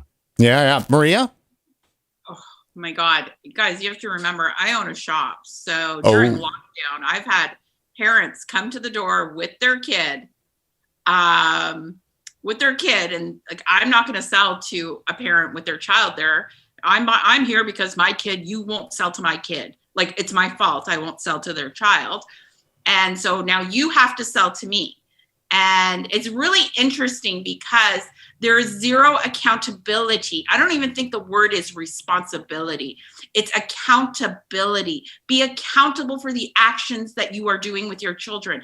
Coming up and rolling up to my vape shop thinking you're all cool, and you're going to be all cool in front of your kid, and you're going to show the mean vape shop lady that she's going to sell to you. Sorry, I don't understand. They're getting mad at you for selling to kids, or they're wanting you to. No, they're getting mad at me for not selling to their kids and making them leave the house to come and buy for their kid, and then are doubly mad that I won't sell to them for their kid. Right. So that's ultimately you're saying then is that there are parents out there that would rather their child be using a nicotine vape, as opposed to picking up a cigarette. Or what I'm saying is there are parents out there that would rather not have to deal and talk to their children about nicotine addiction, talk to them about smoking, and just get them what they want. There's a big difference when a parent says, I don't want to go home and have my kid mad at me. No one's ever said, I don't want my kid vape as smoking. So we're talking about accountability. We need to have the real conversations with the kids, be honest about the kids that, you know what, the three of us here, we're all Generation X. We are the people that vaping is for. It's for the boomers. It's not for the kids. So you know what? Every time you pick up that cigarette, you will be responsible for an adult tobacco-related death. And that is the truth. Yeah. So basically, we're paying the price, right? We're paying the price for and this is something that I see it more and more. I've talked about this before. I've told stories about this before. I am tired of my rights, my freedoms, and my liberties being affected by people that are doing the wrong thing. Right. And that happens more and more. And we see that right now with vaping. Again, the adult should not be penalized by the illegal actions of teens. We have T21, right? Again, I've said this. If we have T21 in place, it is therefore illegal for anybody under the age of 21 to buy and use a vape product. So let's be accountable. Let's target, the repercussions to those who are doing the wrong thing instead of penalizing just people who are trying not to die of cancer anymore. Right? Now, can I ask a question? How many people were charged for selling a vape product to a minor in the United States last year? Do they keep those statistics? Or is it like in Canada? This is where Discount Dimitri is not going to help you out, right? This is where you have to talk to Dimitri when it comes to statistics, right? But what you just said, right? What you said about your shop, how parents get mad because you won't sell it to. The problem is you're a good player, right? If all the players were good players, we would be in less of the situation that we're in right now. But I think we can really fix the problem at the vape shop and just get the vapes away from places that aren't abiding by the rules. Maybe the C shops, the C stores, right? Get it out of there. Get them into a place where it's strictly 21 and over. Now, as far as the shipping thing, that's something entirely different. But I think there's ways that we can fix that too. There's ways around that. But again, it's getting so challenging, and the flavor. what another thing that I haven't heard you guys talk about is disposables too, right? And I think that's another part of the problem. I think disposables are part of the problem. It's almost like that's like that product where, like, if I do a giveaway, if I give you a vape, what are the chances of you being successful if I gave you that vape? Maybe good, maybe bad. But if you went out and you spent your money on a vape, now you have something, you're vested in it. You're vested in it, right? So now that you put your money behind it, you want to succeed all that much more. If I give you something, maybe a little bit less. Well, now if you go into a shop and you pay $5 for the disposable, how vested are you in quitting? Maybe not so much, right? Not to mention that I'm not an environment guy, but this shit is bad for the environment. I mean, the plastic you're throwing away, the batteries that you're throwing away, the electronics you're throwing away, it's ridiculous, right? How this is not like people aren't screaming about this too is ridiculous. But back in the day, the reason why people were so successful with quitting was because of the community and the excitement and the variety and the choice and the flavors and the hand holding. And not the like bad, horrible story every day. You look at mainstream media too, right? And we're losing that. And if it just goes to disposables and shit product in a C-store, you're never going to have all those people, quitting the way they were years ago with vaping.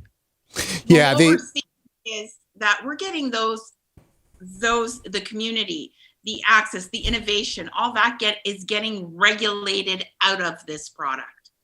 So it's not that shops or organizations, I just know I forget ECC, CVE, those are not CVE is not even legal in Canada anymore.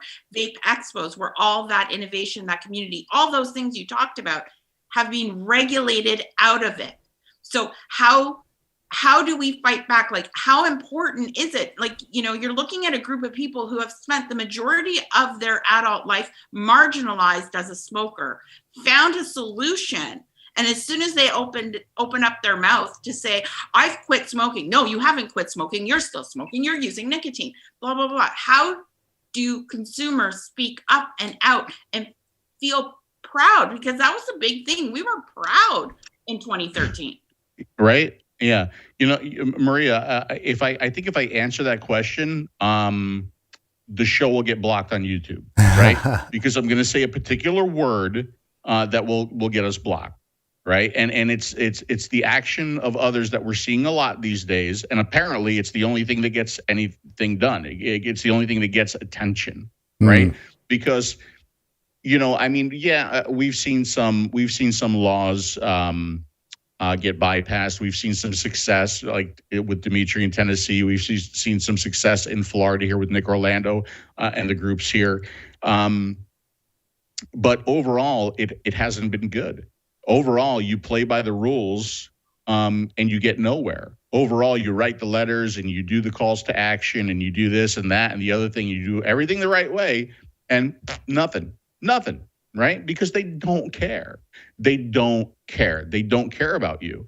I truly believe that they look at us as like, you're just a bunch of dirty smokers that need to go away and die. Right? I truly believe that is how they feel about us.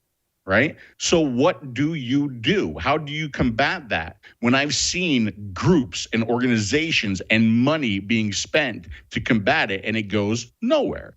Right? So, I'm at a point where it's just kind of like Dimitri and I used to do a back to basics seminar where we talked about kind of going back to the basics of vaping, getting people to quit again. But now it's kind of like going back to basics where it's the early days of vaping, where the way we win is we go back to a grassroots and we sit down with people and we talk to them one-on-one and we have the conversation about vaping and we dispel the myths and all of the negative publicity and all of the anti-vaping and all the fear-mongering. And we have that one-on-one conversation and we figure out a way to get a vape into that person's hands, right? I don't know another way. Well, I'm sure there's people that are more intelligent out there. Well, no, I think at this point right now, right, what they've done is they've destroyed the virtues of vaping. And when the virtue has been destroyed and they're not letting it come back. And so what I hear from you is a description of like on one-on-one at a grassroots level, activists and regular vapors need to help restore the virtue of vaping. And to that end, and as simple as that message is, that's what needs to get done. Phil, I want to have a last word, my friend. Well, just one more thing real quick. So like you said, you had me on from an advocacy standpoint, right?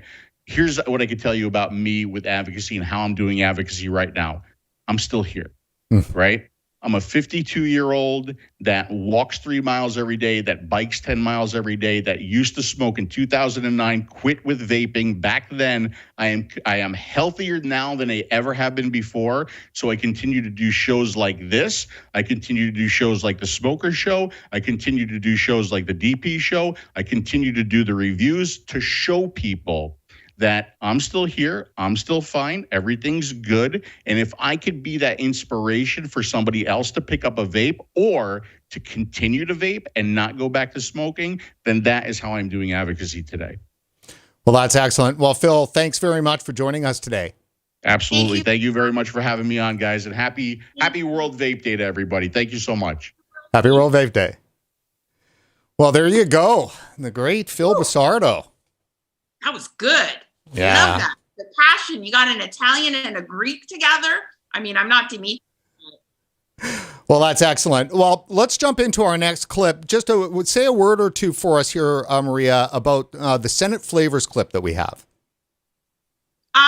You know what? We just thought we would do a little bit of a throwback to see where we were, because there was a time in Canada, like what did they do on the mic with Mike Myers? Let's go back. Let's do it. There was a time where our government kind of thought of vaping as a good thing. And so we have this clip that we had through Rights for Vapors, and it just puts together all the experts that talked at the Senate hearings about flavors. Guys, Canada was at that point. Someone in the comments talked about 2016 when Bill S5, which is now the Tobacco Vaping Products Act, was out there. We need to dig into that passion that we had there, and hopefully this will just remind us of that.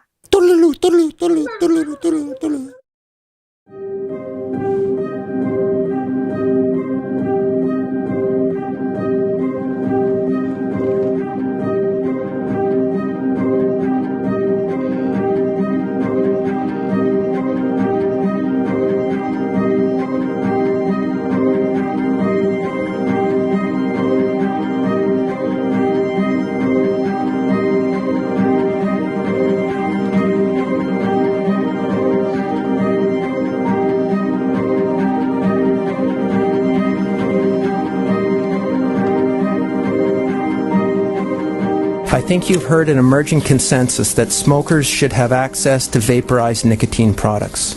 I strongly support this position.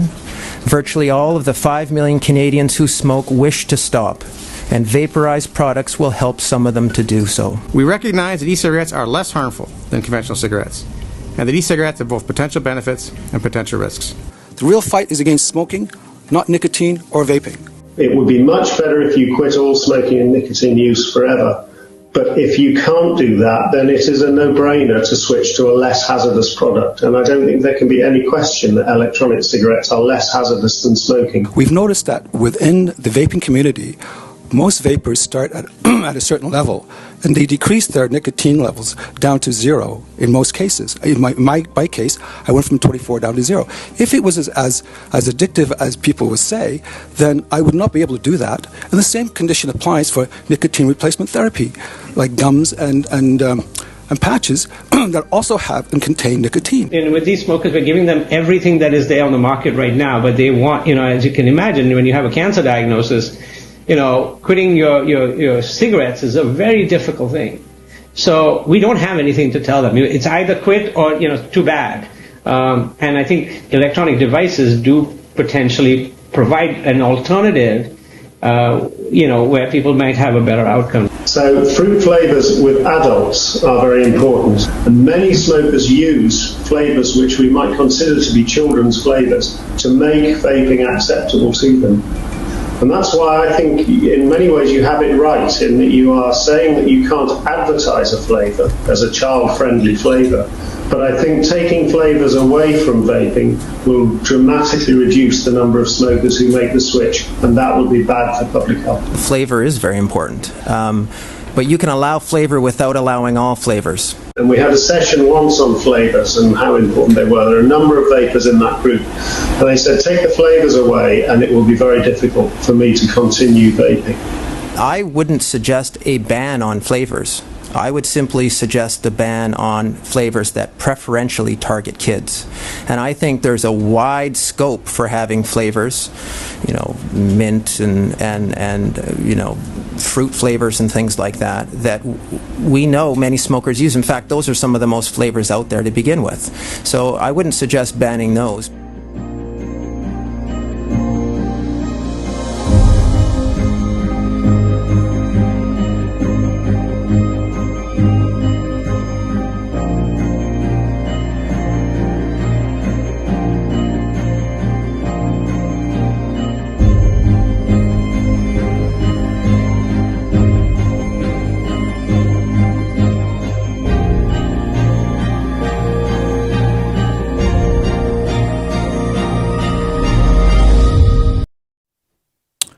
Well, there you go.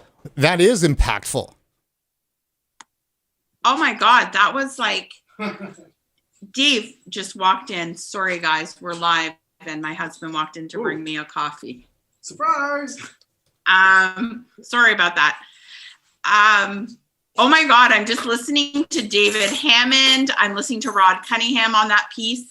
And it just blew my mind away that they said those things. And now all they do is talk about how evil flavors are, how bad. We don't have proof. No one should switch to vaping.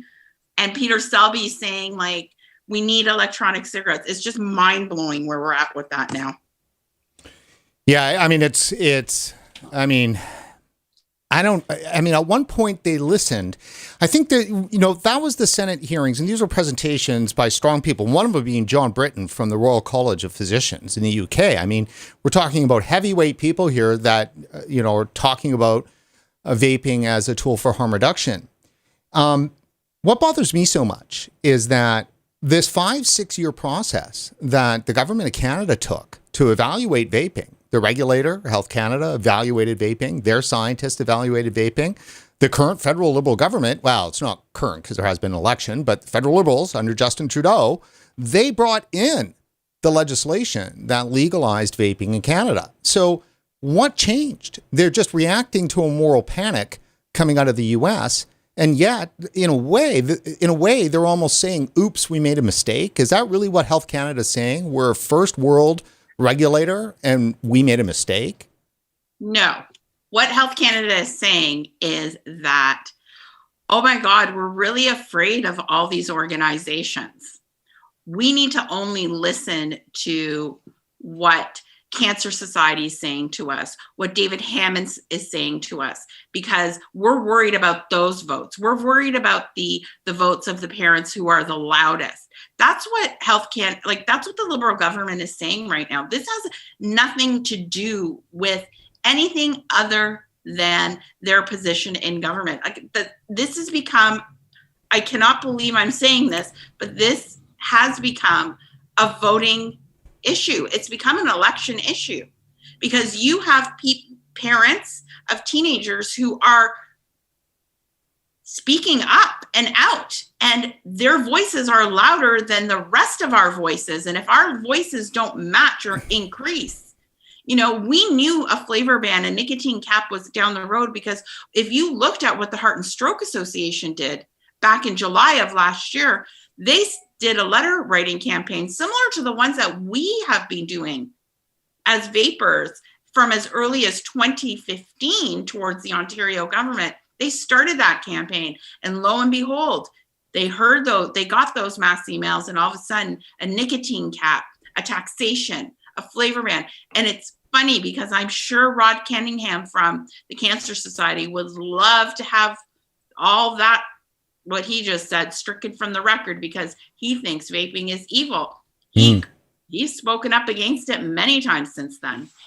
So you say that, and we've been covering this issue for now some years, over 5 years, and we hear often that it is a voting issue. But however, where does the vote go? And this is one of the analysis that I've got around this. And it's going to be a bit tough here for a second, because if you've got, the liberal kind of governments who have, at least in Canada, brought in the vaping, but now seem to be the ones that are advocating, taking it away. On that one political side happens to be, center left to left, seems to be a real problem, a real enemy for vaping. But if you look on the right, there's nothing better there for you either, because, the conservatives and right of center folks are not running around to pick up, vaping as an issue. So you don't really have a place to put your vote. And then you add on top of that, while tobacco harm reduction is the right positioning to have when it comes to, this whole issue, it's very problematic, because those on the right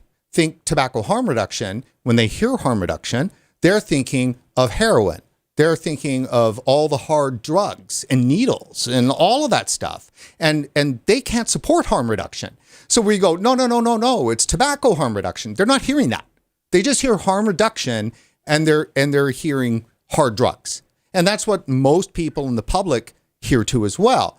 And those in public health and those other people that might be more on the progressive left side, they don't think tobacco harm reduction is valid.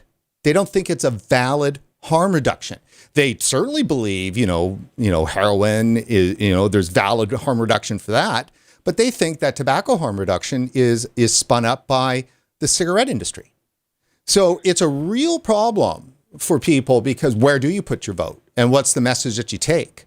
And I agree with you. And I think maybe I'm a little bit spoiled here in Ontario, because in Ontario, with the election back in 2017, the community, the vaping community, got together and made it an election issue. We vape, we vote in Ontario. We went to every single one of Doug Ford's rallies. We went to all the rallies. We were ignored. We were treated like crap when it came to the Liberal rallies, the NDP rallies. We got comments like, "We get it, you vape, now leave me alone," from the leaders, and didn't value our votes. And as soon as Doug Ford was elected on his first day, and I say this because it was a community, a group effort of activism in its purest form, using our vote. And when Doug Ford was elected on his day one, he paused vaping regulations in Ontario. He said, "I'm putting these on hold because we're going to go and talk about them." And lo and behold, they did. I'm sure our Minister of Health, Christine Elliott, she was not very a happy camper in that meeting we had with all the people that were on the vaping stakeholders. I feel like she begrudgingly went to that meeting, but she did, and they created the regulations that we have in Ontario. But that happened through activism from consumers, shop owners, all together. And I think that's the beautiful thing of Ontario, maybe because I'm from Ontario, but in Ontario, we can learn a little bit from the activism that we did together. Everybody worked together to get that voice heard. So it was really great. Well, maybe you guys have to concentrate that on Ottawa now, because Toronto's not really where the issue is. No, absolutely. Oshawa. Ottawa is the issue. I do think that, besides the fact that the Conservative government really can't stick to anything, so federally, but, go O'Toole. Well, okay, so enough. All right, so let's before we dig ourselves into a political hole here, let's move on to our next clip, and this is a very interesting one. We've teased it a little bit before. This is Mike Methrol from DViNE Laboratories, who, of course, is the title supporter for our World Vape Day coverage, and thanks again, Mike, for that. We've got a very interesting discussion around the issue of tobacco in terms of what's the definition of that? What is a tobacco flavor? And it's a wicked little world that we live in, where all they do, this whole thing comes down to the definition of what a tobacco product is. And if we weren't defined as a tobacco product, then it'd be a completely different story. So let's take a listen to Mike Methrol and our conversation. And joining us today for World Vape Day is Mike Methrol, president and founder of DViNE Laboratories, Canada's largest e-liquid manufacturer, and the title supporter of our coverage today. Mike, thanks for joining us and for all the help you've done here making this happen. Thanks, Brent, and thanks for doing this. I mean, this is an amazing thing that I really look forward to, seeing the turnout today. Well, we're excited to have you on because obviously you're uniquely positioned to give us some answers, hopefully here. First of all, for our viewers, tell us, what is DViNE Labs? Well, Brent, we're located in Lindsay, Ontario. We're, again, the largest contract packaging facility for e-liquids in bottles, and we also manufacture closed pods systems. Some other product lines include food flavoring, disinfection products, about 40,000 square feet of custom-built manufacturing facilities with automation services and solutions. We operate under ISO standards that are audited annually under ISO 9001 quality management, ISO 22716, a cosmetic good manufacturing process, and ISO 17025, which is a accredited lab facility for testing. Our motto is, we take your brand from creative beginnings to quality assured, shelf-ready completion. So, and for those that don't understand what contract packaging is, there are a lot of vape juices out there that might be getting made by you and packed by you. Yeah, I think the latest stat we received is we probably manufacture products that are hitting about 95% of the specialty vape shops in Canada. So let me ask you about flavors. I mean, flavor bans, that's what we're talking about so much today and obviously all around Canada, because it does appear to be that flavor bans are coming our way.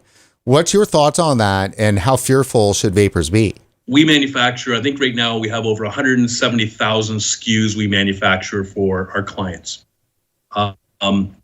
And what's important to realize about flavors is to do this properly, they're categorized as generally recognized as safe. They're artificial food flavors. They are food grade. Nothing is derived from tobacco.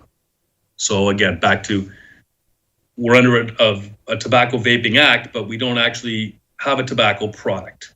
What do you make of the way in which the federal and provincial governments are handling vaping? You know, there's the vaping file in regulatory talk. I mean, how well are they doing? In general, I think they're being reactive. If we actually pay attention, or if they paid attention to the science and how other countries have deployed this technology, they could do much better. When they state federally 5% tobacco use by 2035, and vaping is proving to be one of the best paths forward, I think they should find balanced regulations that incent tobacco users to switch. Flavor bans, nicotine caps, and taxation are all reactive responses by regulators to prevent youth uptake. We all know they see an issue, and we all don't want youth to use these products. However, it didn't work for tobacco and alcohol. I don't see why they think it's going to work for cannabis or vaping products. Education, enforcement, and consequences is what we know has the largest effects on youth habits for prevention. It's frustrating. I mean, everything comes down to the teen vaping, and it's just adults are thrown under the bus. And this product was made for adult smokers. But again, we're marginalized because they see the youth using the product. And again, we don't want the youth using the product, but they have the same issues in other categories, i.e. tobacco, alcohol, and cannabis. So the teen, air quotes, epidemic, the teen use, and the so-called vaping-related lung illness, also in air quotes, how much damage do these do to vaping in Canada, and even if you have a sense, overall, globally? I understand how this all happened. I mean, I'm not saying it's right, but I can understand how the narrative played out. This was the most unresearched, horrible situation in North America in 2019. Black market THC cartridges tainted with vitamin E acetate, not made for inhalation through vaping, was determined as the cause. And nicotine products were not the cause of this situation. I think that is slowly coming out, but the media sure made sure we were penalized, even though as the facts came out, we never got any media or attention saying, hey, you know what, it is the black market. But this is a great example where if regulation or fair regulation is not implemented, then black market products will enter the market. Now, I mean, Health Canada, in our mind, in estimation and reporting, did zero, made no effort at all to clear up the confusion, if there was confusion around E-Valley, I mean, like as you said, the media pretty much had the one storyline, and then of course the Canadian researchers and all of the nonprofit health groups from cancer and heart and lung and everybody else, sure made it clear to the media that the two were linked. So, I mean, it feels deliberate. Health Canada still gets their marching orders from the politicians. So can we actually say Health Canada did nothing about it, or were they not allowed to do anything about it? Yeah, because some word from Health Canada early on in the fall of 2019 may have done a lot to help ease the impact here. They definitely could have. I still believe they regulated vaping for a reason. We're here for a reason. This technology and product, they see it as an opportunity. I just think we're still we're too conservative almost, and we should be looking outside at other countries that are taking the opportunity to drive down smoking and smoking-related illness over time from the use of vaping products. So for them, and it totally feels like that they just give short shrift to tobacco harm reduction. In fact, I don't even think they acknowledge that tobacco harm reduction is a viable option. It is just quit. Again, I work closely with Health Canada, and I honestly believe there is an interest in this technology. The more I look at it, the more I think they may want to do certain things, but they don't make the decision. The politicians finally make that decision when they do consultations, gazettes. They don't get to make the decision, and they even tell us that when we meet with them is, look, we're here for information gathering. We'll listen to you, but we have to roll it all up when we're done. My biggest concern on where there's been a stall, which is very important, I believe. At the current state, we're not allowed to use relative risk statements. That's been on the table now for 18 months or longer. We still have not been provided with relative risk statements. It's very difficult when retailers are not allowed to explain the difference in harm reduction vaping tobacco. This again is where tobacco harm reduction in Health Canada, we really think there should be some movement. Health Canada's own site does acknowledge that vaping is less harmful than tobacco and smoking. But buried under a lot of messaging for teens that it's dangerous, right? And I'm going to kind of use a bit of a David Sweeter term here, which is, they've basically allowed the vehicle on the road, yet we cannot advise the consumers or the customers on the significant benefits of using the car. So here's a car, but it may get better gas mileage, has no pollution. We can't tell you that, but you got to buy it if you want to try it. So it's word of mouth, which is restricting the opportunity to get to that 5% by 2035. I guess what I'm saying is, yes, they could do much better in ensuring over 4.5 million smokers truly understand the difference between the two delivery devices and the associated harm and significantly less risks of vaping. So that's where I think we need some movement. And we continually ask if there's been any update in the policy, but to date, nothing. What can you tell us about the Canadian market? So how big is it in terms of revenue, retailers, number of vapors? So the best estimates we have, which are probably pretty close, we figure the Canadian market is somewhere in the $1 billion annual market size. That's in retail sales, not in wholesale or manufacturing. Estimated growth rate is somewhere projected around 15% year over year to 2024. There's approximately 1,000 specialty vape stores in Canada and approximately 15 to 20,000 convenience stores, all with points of access. We estimate around 750,000 to 1 million Canadian vapors today. Let me ask you this. So, we've seen countless studies and surveys and polls out that say that anywhere from 90 to 95% of youth prefer flavored e-cigarettes over unflavored. Is there really unflavored e-cigarettes like vaping products out there? So when you talk about unflavored, not really.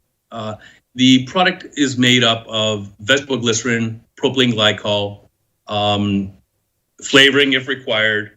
But if we're going to talk about unflavored, let's take the flavor off the table, and nicotine. Vegetable glycerin will have a slight sweet smell to it. Doesn't have a lot of taste, but a small sweet taste as well. But when you talk about the flavorless product, that would be the closest you're going to get to it. Is it popular to help people convert? We know flavors are critical to smokers looking to make a transition, and it's very subjective to what flavor they like that is best for their fit. So is there an unflavored? There is.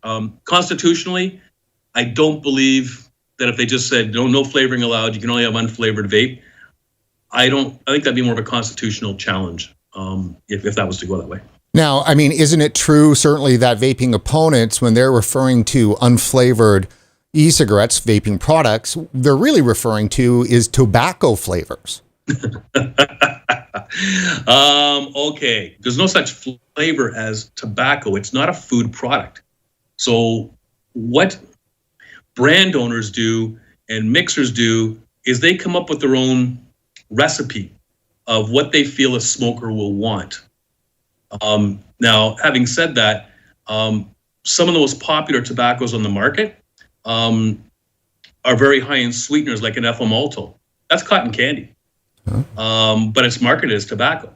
Others are like caramel with dark chocolate, and they market it as like an RY tobacco, but it's a food flavor again. It's almost as if that the vaping opponents are saying that, look, we'll allow tobacco flavors to exist because they're yucky, and teens won't like yucky flavors. If we allow the mangoes and everything else that's currently legally on the market, we're not talking about the stuff that used to be on that was infringing on certain things, but we're talking about the stuff that Health Canada has approved in terms of flavors that are legally on the market right now that are likely to get chopped with flavor bans. And so the concept is that unflavored e-cigarettes are tobacco flavored, and so we'll allow these yucky flavors for adults, but we can't allow any good flavors out there because then the teens will ravage them. Sounds like a fun law to write. If you make a product that tastes like crap, we're going to allow you to make it. Boils down to enforcement. It's subjective. So how do you train an enforcement officer? This is a tobacco. This is not a tobacco. They're trying to make laws by not understanding the technique is really what they need to understand. And to get it right, if they truly want to do it properly, in my own opinion, is they've already got things called category bans. We can't call it a custard.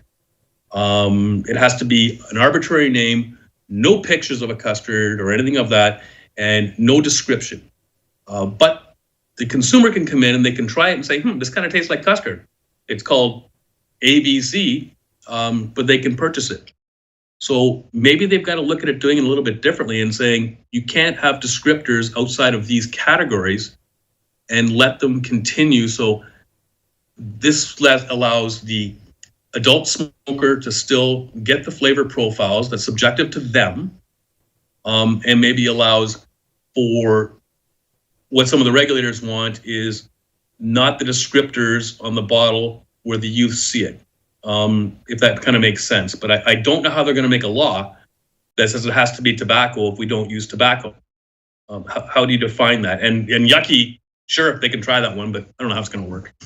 Is there a future for vaping in Canada, or is it really in jeopardy?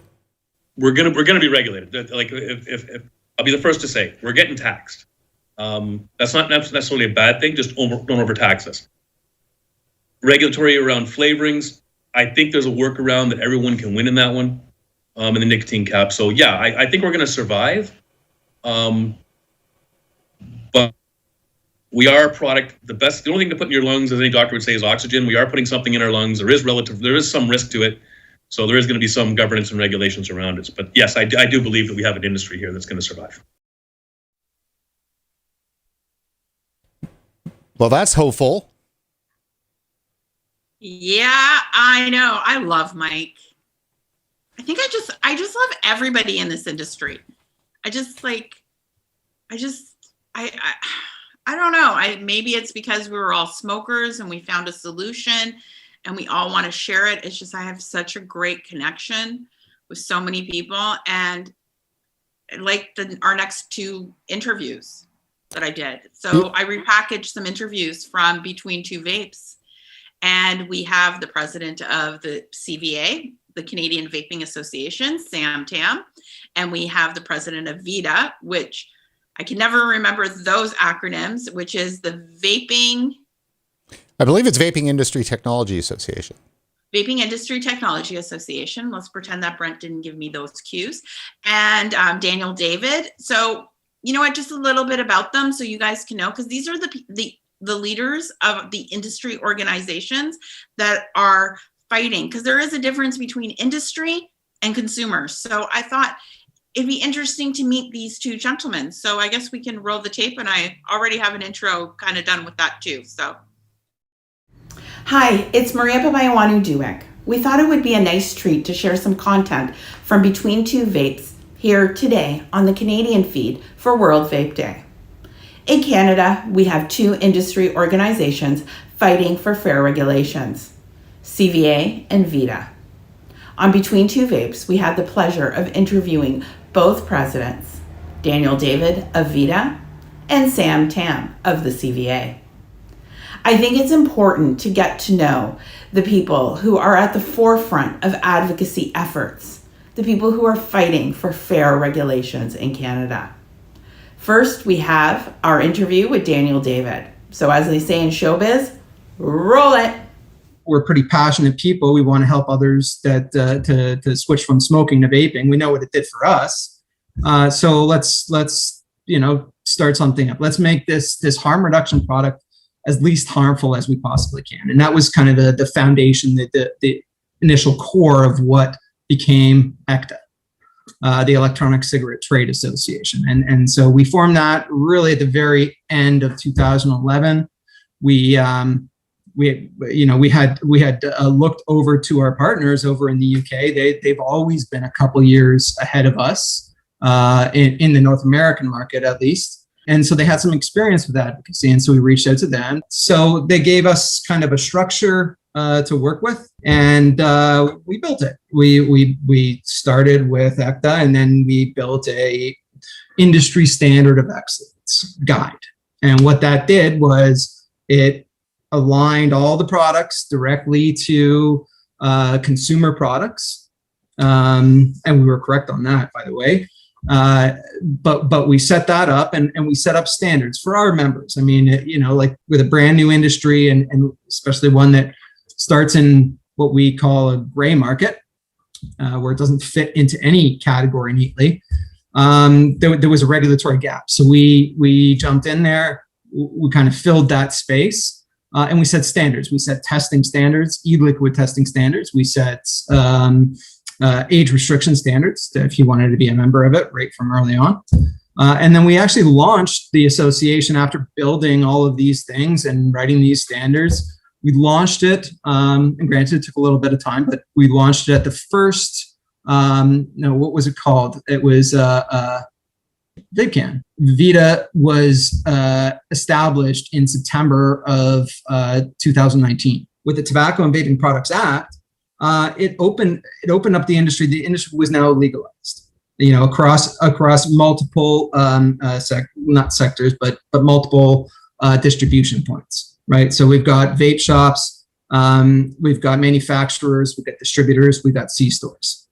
Now it's all legalized. Now you have outside funding that can come in, and outside companies that can come in and get involved. And so, at that point in time, there was no association that really encompassed all of them, right? That worked with, the big multinational corporations that had affiliation to tobacco. Nobody worked with those guys. We didn't have many contacts, if any, with convenience stores and what they were doing. All we had prior to that was really the vape shop community. And so we set out to bring the industry together as allies on common ground, based on common ground. And that common ground was that vaping is substantially less harmful than smoking. The fundamental reason why we created VITA was to bring the industry together, to bring all of the resources together behind a harm reduction message. Wow, pretty powerful stuff. Equally as passionate, and a man that spends all his time fighting for advocacy in Canada, we have our interview with Sam Tam, president of CVA. Now, let's check that out. I got into advocacy, I think this goes pretty much back to 2015 when we saw there was a need where government was starting to regulate the industry. There wasn't any association at that time or trade organization that was representing the industry in terms of engaging with government. And there was really a need where something needed to be formed so we can speak on behalf of retailers, manufacturers, and distributors.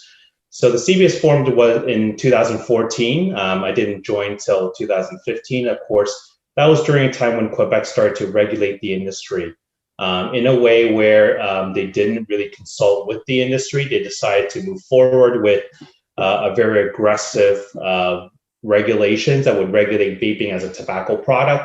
And that's when we felt there was a need for us to build this very strong organization where we would go and front face with government and to ensure that we will get sensible and equitable regulations for the vape industry. It's really important for that because, you know, if we look at it today, vaping has become one of the #1 tools for adult smokers to transition away from smoking cigarettes. And we've seen this globally. You know, we've had the privilege to watch how the vaping industry has quickly grown, but how millions and tens of millions of adults have converted around the world. So it's really important for us to acknowledge that. And this is a harm reduction pathway for many adult smokers. And there's still 5 million smokers out there in Canada today that need to know this message, right? That there is a less harmful alternative for them. Tobacco, mint, and menthol is not sufficient. And I think, you know, those are writing policy or creating these regulations need to put themselves in the shoes of a vapor and really understand, you know, how categories of flavors are important, right? One of the key things is we have naming conventions, a lot of restrictions within the regulation that does not allow us to name these flavors or to categorize what they are. So it's really important that the government understands that, right? Let's not forget about the adults. We know we have to protect the kids. Government needs to do more enforcement, right? They're not doing enough. If stores are selling to minors or if anyone's selling to minors, they have to lay a heavy hand. There has to be heavy penalties, heavy fines on those that are deliberately selling to minors and kids. And examples need to be set, but let's not penalize everyone else, right? That would not be fair. The Canadian Vaping Association has been meeting with government for quite some time now. It's been a number of years, at least 4 or 5 years now. We have our quarterly scheduled meetings with the government, with Health Canada to discuss about regulations, anything to do with enforcement and all aspects in terms of what's coming in the pipeline, because we do know there's a number of regulations that has been put forward in the past couple of years. And, you know, I have to say there's no other industry that has received more regulations than the vaping industry in a very short period of time. So, and that is so true. I think it's also very important to bring up that, I mean, like, we've been regulated. I mean, the vaping industry was regulated. There was a whole process that lasted for years and years and years. The federal government brought in regulations. They passed them. Well, they passed the framework, of course, the law, and then Health Canada developed regulations and put them in place. So it feels strange. Like, you know, I can think of no other industry that touches so many people and is so important that was brand new, and the government has come in and made such a mess of it. I mean, you can't, I need you, sorry, you have to say governments. Because every single level of government has their hands in it, and right down to the municipal level in Canada. So it is absolutely insane. We're looking at municipalities that are banning vape shops from opening. You can no longer open a vape shop. I think it's Maple Ridge, BC. So Sam mentioned there about, you know, getting in during the Quebec fight. I actually remember exactly where I was when I found out about the regs dropping in Quebec. It was day one of the Canadian Vape Expo, their first one. It was in Montreal. The regs dropped. It was in November of 2015.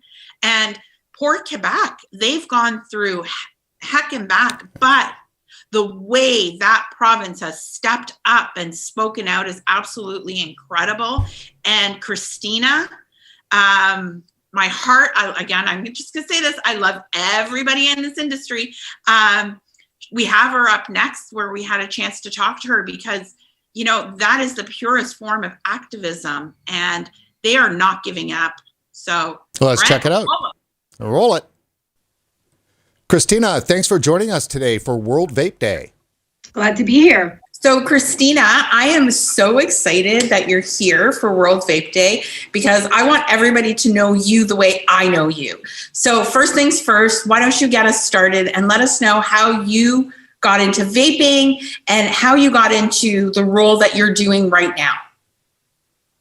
Well, the simple answer is I got into vaping because I'm a former smoker. I smoked since the age of 13. I was a pack and a half a day smoker. I come from a family of smokers, a long line of smokers, and a long line of smokers who had a very hard time quitting, including myself. But I managed to quit relatively easily with vaping, and I haven't looked back since. So that's how I got into vaping. But the perhaps slightly longer answer is that I'm also somebody who's been a harm reduction advocate for many, many years, long before I even heard about vaping. And so it made perfect sense to me. So you, in the course of the last year, started a movement in Quebec. You threw a protest.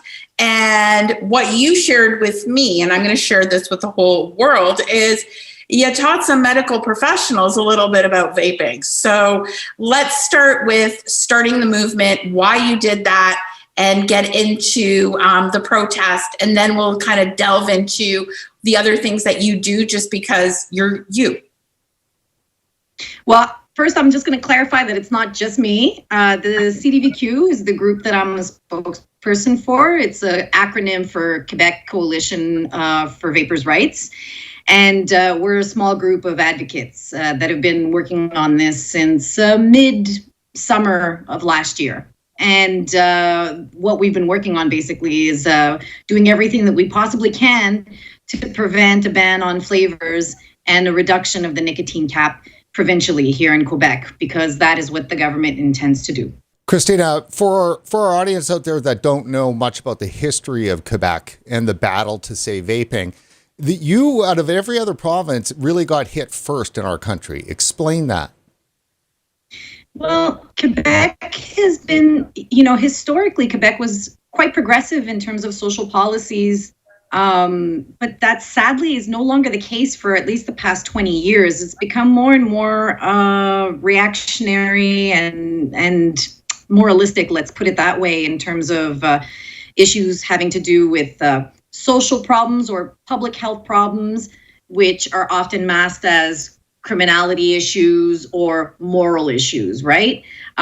So the issue on vaping is just part of that trend. So what we're seeing is that instead of approaching it with a harm reductionist approach, instead of looking at the science, instead of embracing the fact that this tool could possibly be the most groundbreaking public health tool for the last 120 years, according to some public health experts, they're seeing it as a problem. They see it as a continuation of addiction, of dependency. And without seeing, of course, that may very well be true. The dependency might stay there for many of the vapors, but the harm reduction is significant, to say the least. In other words, it can save a huge amount of lives. And so that kind of callousness to the positive health outcomes that switching to a less harmful alternative source of nicotine, I think is emblematic of this kind of thinking where, it's our way or the highway, it's quit or die. So, Christina, you see this happening and then you hear rumors. You hear rumors that there's going to be more regulations. Like, I remember that the regulations hit, and I think it's, if I'm not wrong, November of 2015. So you guys were totally the first province to get hit with some crazy regulations, strict regulations. And now it seems that they're going to become more prohibitive. Is that sort of the springboard? Is that the reaction? Is that the event that caused this movement, that created this movement? Yeah, I think that basically we knew that this reality was, a lot of people kind of just hope that the government will act, a little bit more dignified and intelligently, and they just hold their breath, believing, like as long as we don't say anything, then we won't elicit this kind of response. But the truth is, there are a lot of very interested actors in this whole debate, and they've got a mission, and we can see it happening, not just, for instance, in Nova Scotia, where the first flavor ban took place in Canada. You see it in the US too.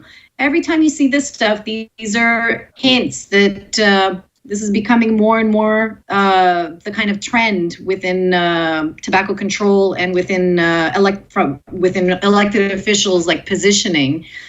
And given Quebec's track record, there's no reason to believe that they wouldn't follow the same blueprint. So that, together with some information that was coming out from people within the tobacco control departments provincially, made it pretty clear that this was absolutely going to happen. Tell us, how did you guys, what was your blueprint? What blueprint did you guys use to go from, okay, so we're all meeting in a room, what's our next step? What did you guys do? Well, obviously, the main goal is always to amplify the voices of the people who are directly affected by this. So in this case, we're talking about the users, the consumers of lower risk nicotine products like vaping, right? And because their voices have been completely absent and utterly ignored by government and by public health. Basically, just to give a little bit of a backgrounder, the Quebec government created a special task force to look into the issue of vaping and how to further regulate it in Quebec, with a particular concern to the increase in youth vaping, right? But that task force delivered a set of recommendations. And in that set of recommendations, at no point are smokers, adult smokers' concerns or health or well-being ever raised as a counterpoint, as something at the very least to be taken into consideration. They are completely absent. And so for us, our actions had to at least make an attempt to bring those concerns to the forefront, to highlight the fact that these people exist and that they are going to be severely negatively impacted by this. And which is why we launched a letter writing campaign to the elected officials, the provincially elected officials. And that letter campaign was a huge success. And there were some other things that you guys did. Yeah, I mean, having been part of many letter writing campaigns in my past, it's very rare that you get, thousands, if not, like in our case, like several tens of thousands, right? We're at, I think, over 35,000 letters so far that have been sent to provincial MNAs in Quebec. And that's an enormous success for a grassroots group, for a group like with, absolutely no previous experience or anything like that. And I think that's actually testament less to like our efficacy or skills as organizers and more a testament to the serious need out there and the importance that this issue has for the people who have stopped smoking thanks to vaping and who want that choice to continue to be available to current smokers, even if those current smokers are not themselves like very keen on it or have been woefully misinformed by public health and given a fantastically inaccurate understanding of the relative risks of vaping compared to smoking. Christina, with just a minute left here for this segment, please, if there is a lesson that the rest of the world could learn from Quebec, what would that be? I'd say that you really, like, even when the stakes are, when it looks like there's no winning in the battle, even when it looks like the authorities have dug their heels in and they have no intention to roll back or to change their position, you can't let that stop you. You know, there's an expression that says that a rising tide raises all boats, right? So anything that we do doesn't just affect us here locally. It's not just about Quebec. We're all in this together, nationally, internationally and beyond, right? So the fights that we do here have impacts everywhere. And you just can't, you have to keep your eyes on the prize is basically what I'm saying, and just keep fighting. Can't take your eyes off the prize.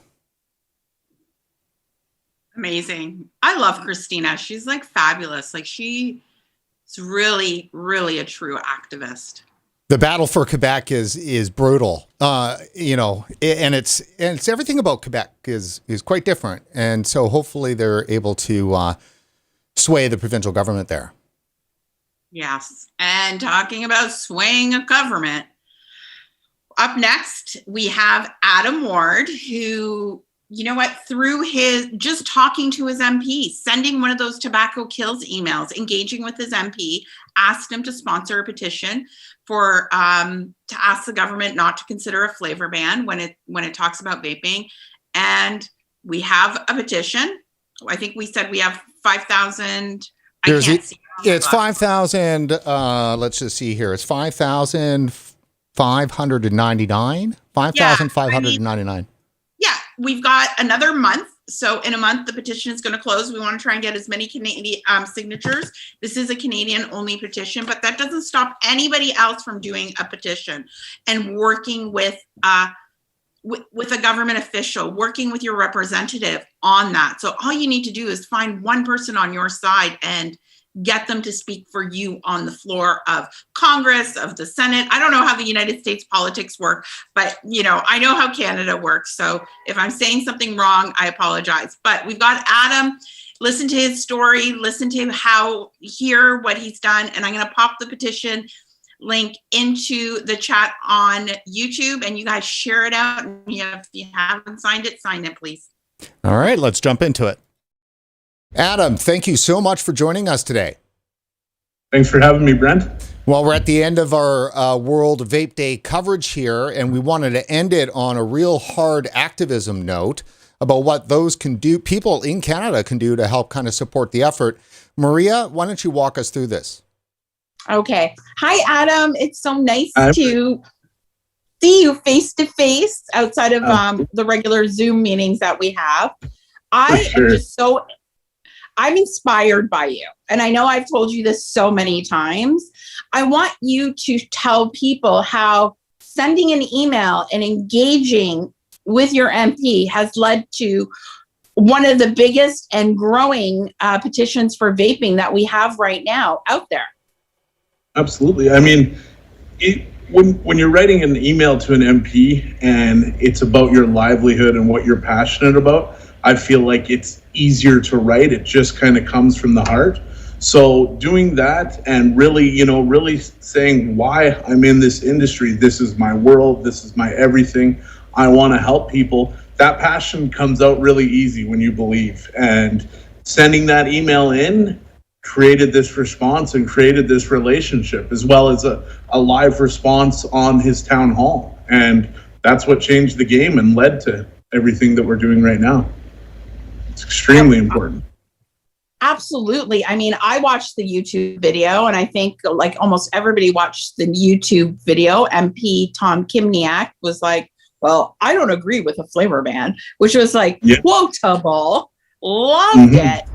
I got a stack of questions regarding vaping and the support for harm reduction. And lots of people wrote me individualized emails about not having restrictions on people who want to, get off of smoking, so they use vaping, and basically asking me, Adam, Tanya, a lot of others, will you oppose the potential regulations to vaping products? These restrictions will make it harder for adult vapers to quit smoking.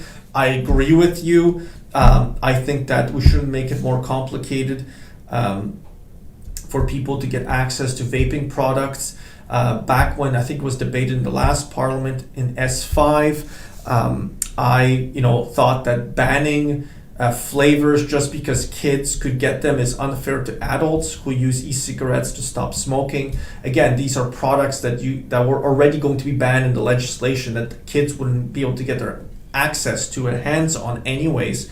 But these regulations come from S5. It will not come back to Parliament to pass it one more time.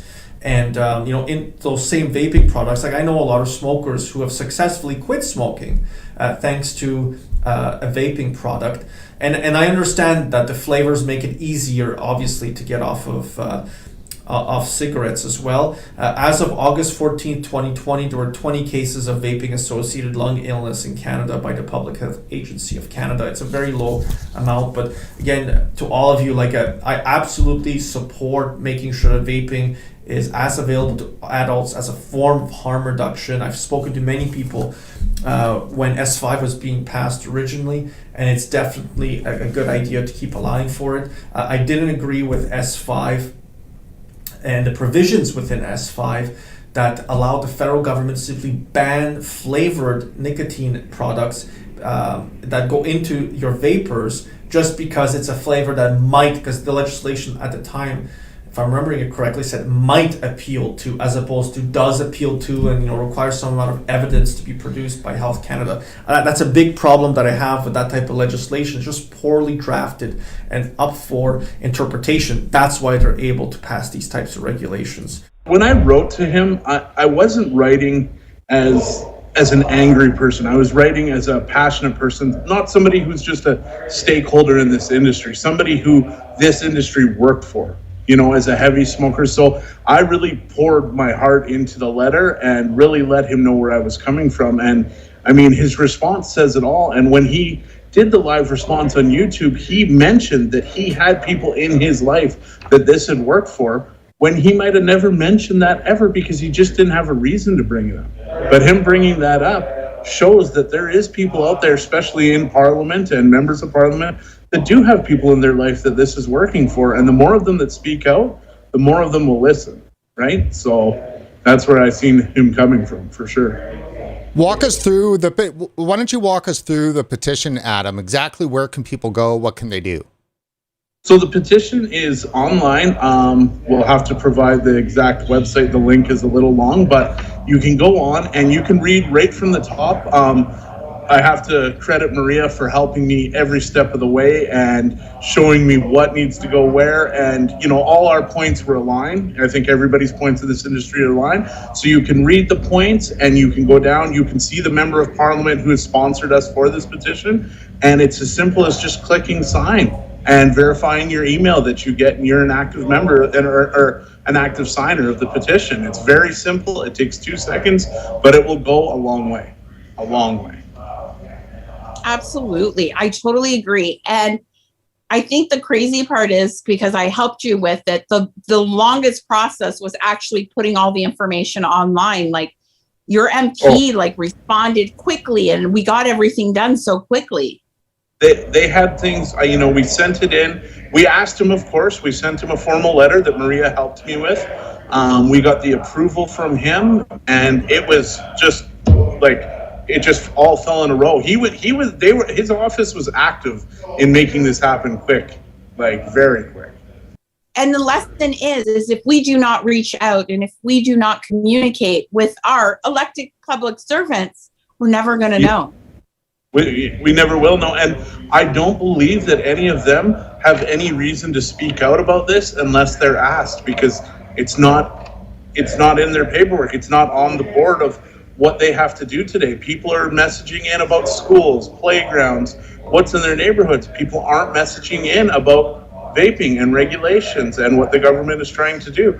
But when you do, they will talk about it. So Adam, we're taping this a couple of days, before World Vape Day, but what can you say in terms of the number of people that have signed the petition so far? So as of right now, we are sitting at 4,706 signatures. With a deadline date of the end of June. So we have a lot of support and a lot more time to make this one of the biggest petitions ever sent into Parliament. Also, Adam, I think people should know that you don't have to vape to sign the petition. You just have to be a Canadian who believes in harm reduction for tobacco harm reduction. Very true. You can believe in harm reduction. You can have somebody in your life that this has helped. You don't have to be a vapor to sign this. This is for everybody. This is so our voices are heard. And this proves that they have to hear our voices. This isn't just we're sending an email hoping for a response, which is still a great thing and we all need to do. we're already over the 500 signatures. We have to be heard now. So all we're doing is building up the army for Tom. Absolutely. The more signatures we have on there, the bigger the petition is, the more ammo Tom has to go into the House of Commons with it. Yeah. One last thing I wanted to ask you is if there's any advice that you can give to a consumer out there, someone who vapes, and what role or what they can do to, let government know, especially Health Canada and our members of Parliament know about vaping. What would you recommend to them? So there's a few things I would recommend. I would recommend, first of all, inquiring at the vape shop that you go to, your favorite vape shop, what they're doing for advocacy and following their steps, whether it's an email campaign, the petition to sign. But I would also recommend speaking to your friends and family. I would recommend, sending it. They can send emails to their MP too. You don't have to be a stakeholder to send an email. An MP is going to listen to a constituent that this is work for, that is just the average consumer. They want to hear from these people. These are the people that vote for them. So I think, to break it down, following steps at your local vape shop of advocacy, sending an email into your MP, signing the petition, talking to people around you, letting your voice be heard. People need to know this works. I think what's really cool, Adam, is I did not know you until 2021. Is that correct? Right. So you reached out to me for some things that we were doing, and then we just built this relationship. That can happen with anybody, right? That's right. I mean, it was a simple message on Twitter. We've both been in this industry for 5-6+ years, if not longer. We've never spoke before, and a simple message, a simple reach out, hey, how are you? This is what it's led to. We now have, a 4,000+ signature petition for the House of Commons. We have advocacy. We're here doing this interview. A lot of things can happen just by reaching out. A lot of things can happen just by reaching out.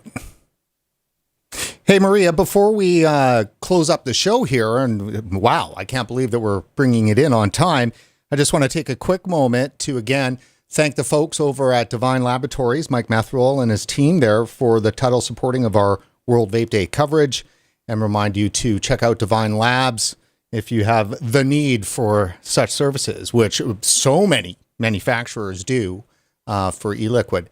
Maria, thanks. Oh, Brent, thank you for making my mofo no longer mofo. Oh, no, FOMO. I don't know what you're talking about. I know. I don't know where I'm going. I'm tired.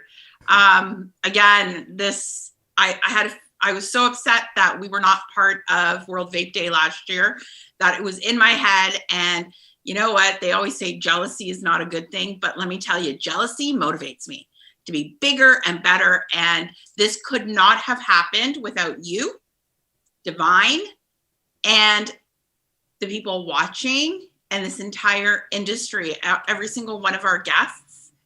Please sign the petition. If you don't know what's going on, don't beat yourself up. It's very hard to get information out. We've learned this during the show. It's hard to get information out to consumers. You're looking at Google searches being kind of not that great, YouTube getting censored, Facebook algorithms not supporting vaping. So if you don't know, I'm just going to say, register for the Rights for Vapors email at our site. We'll let you know. Register for Brent's site to get on his email list. Brent's really on top of sending out all that stuff. That's the best way that you can stay informed. Sign the petition, share the petition.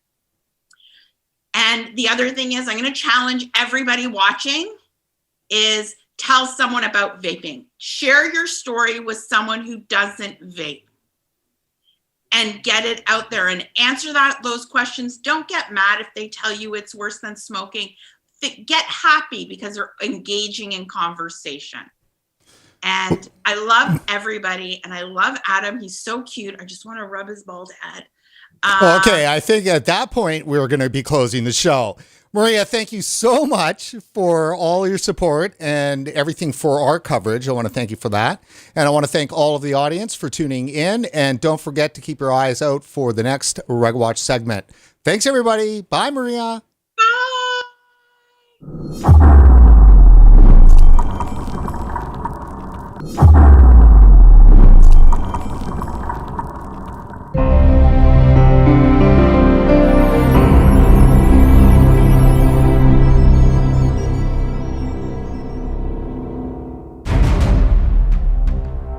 All right, kiddo. Oh my God, that was so good. We got to wait for it to go out here.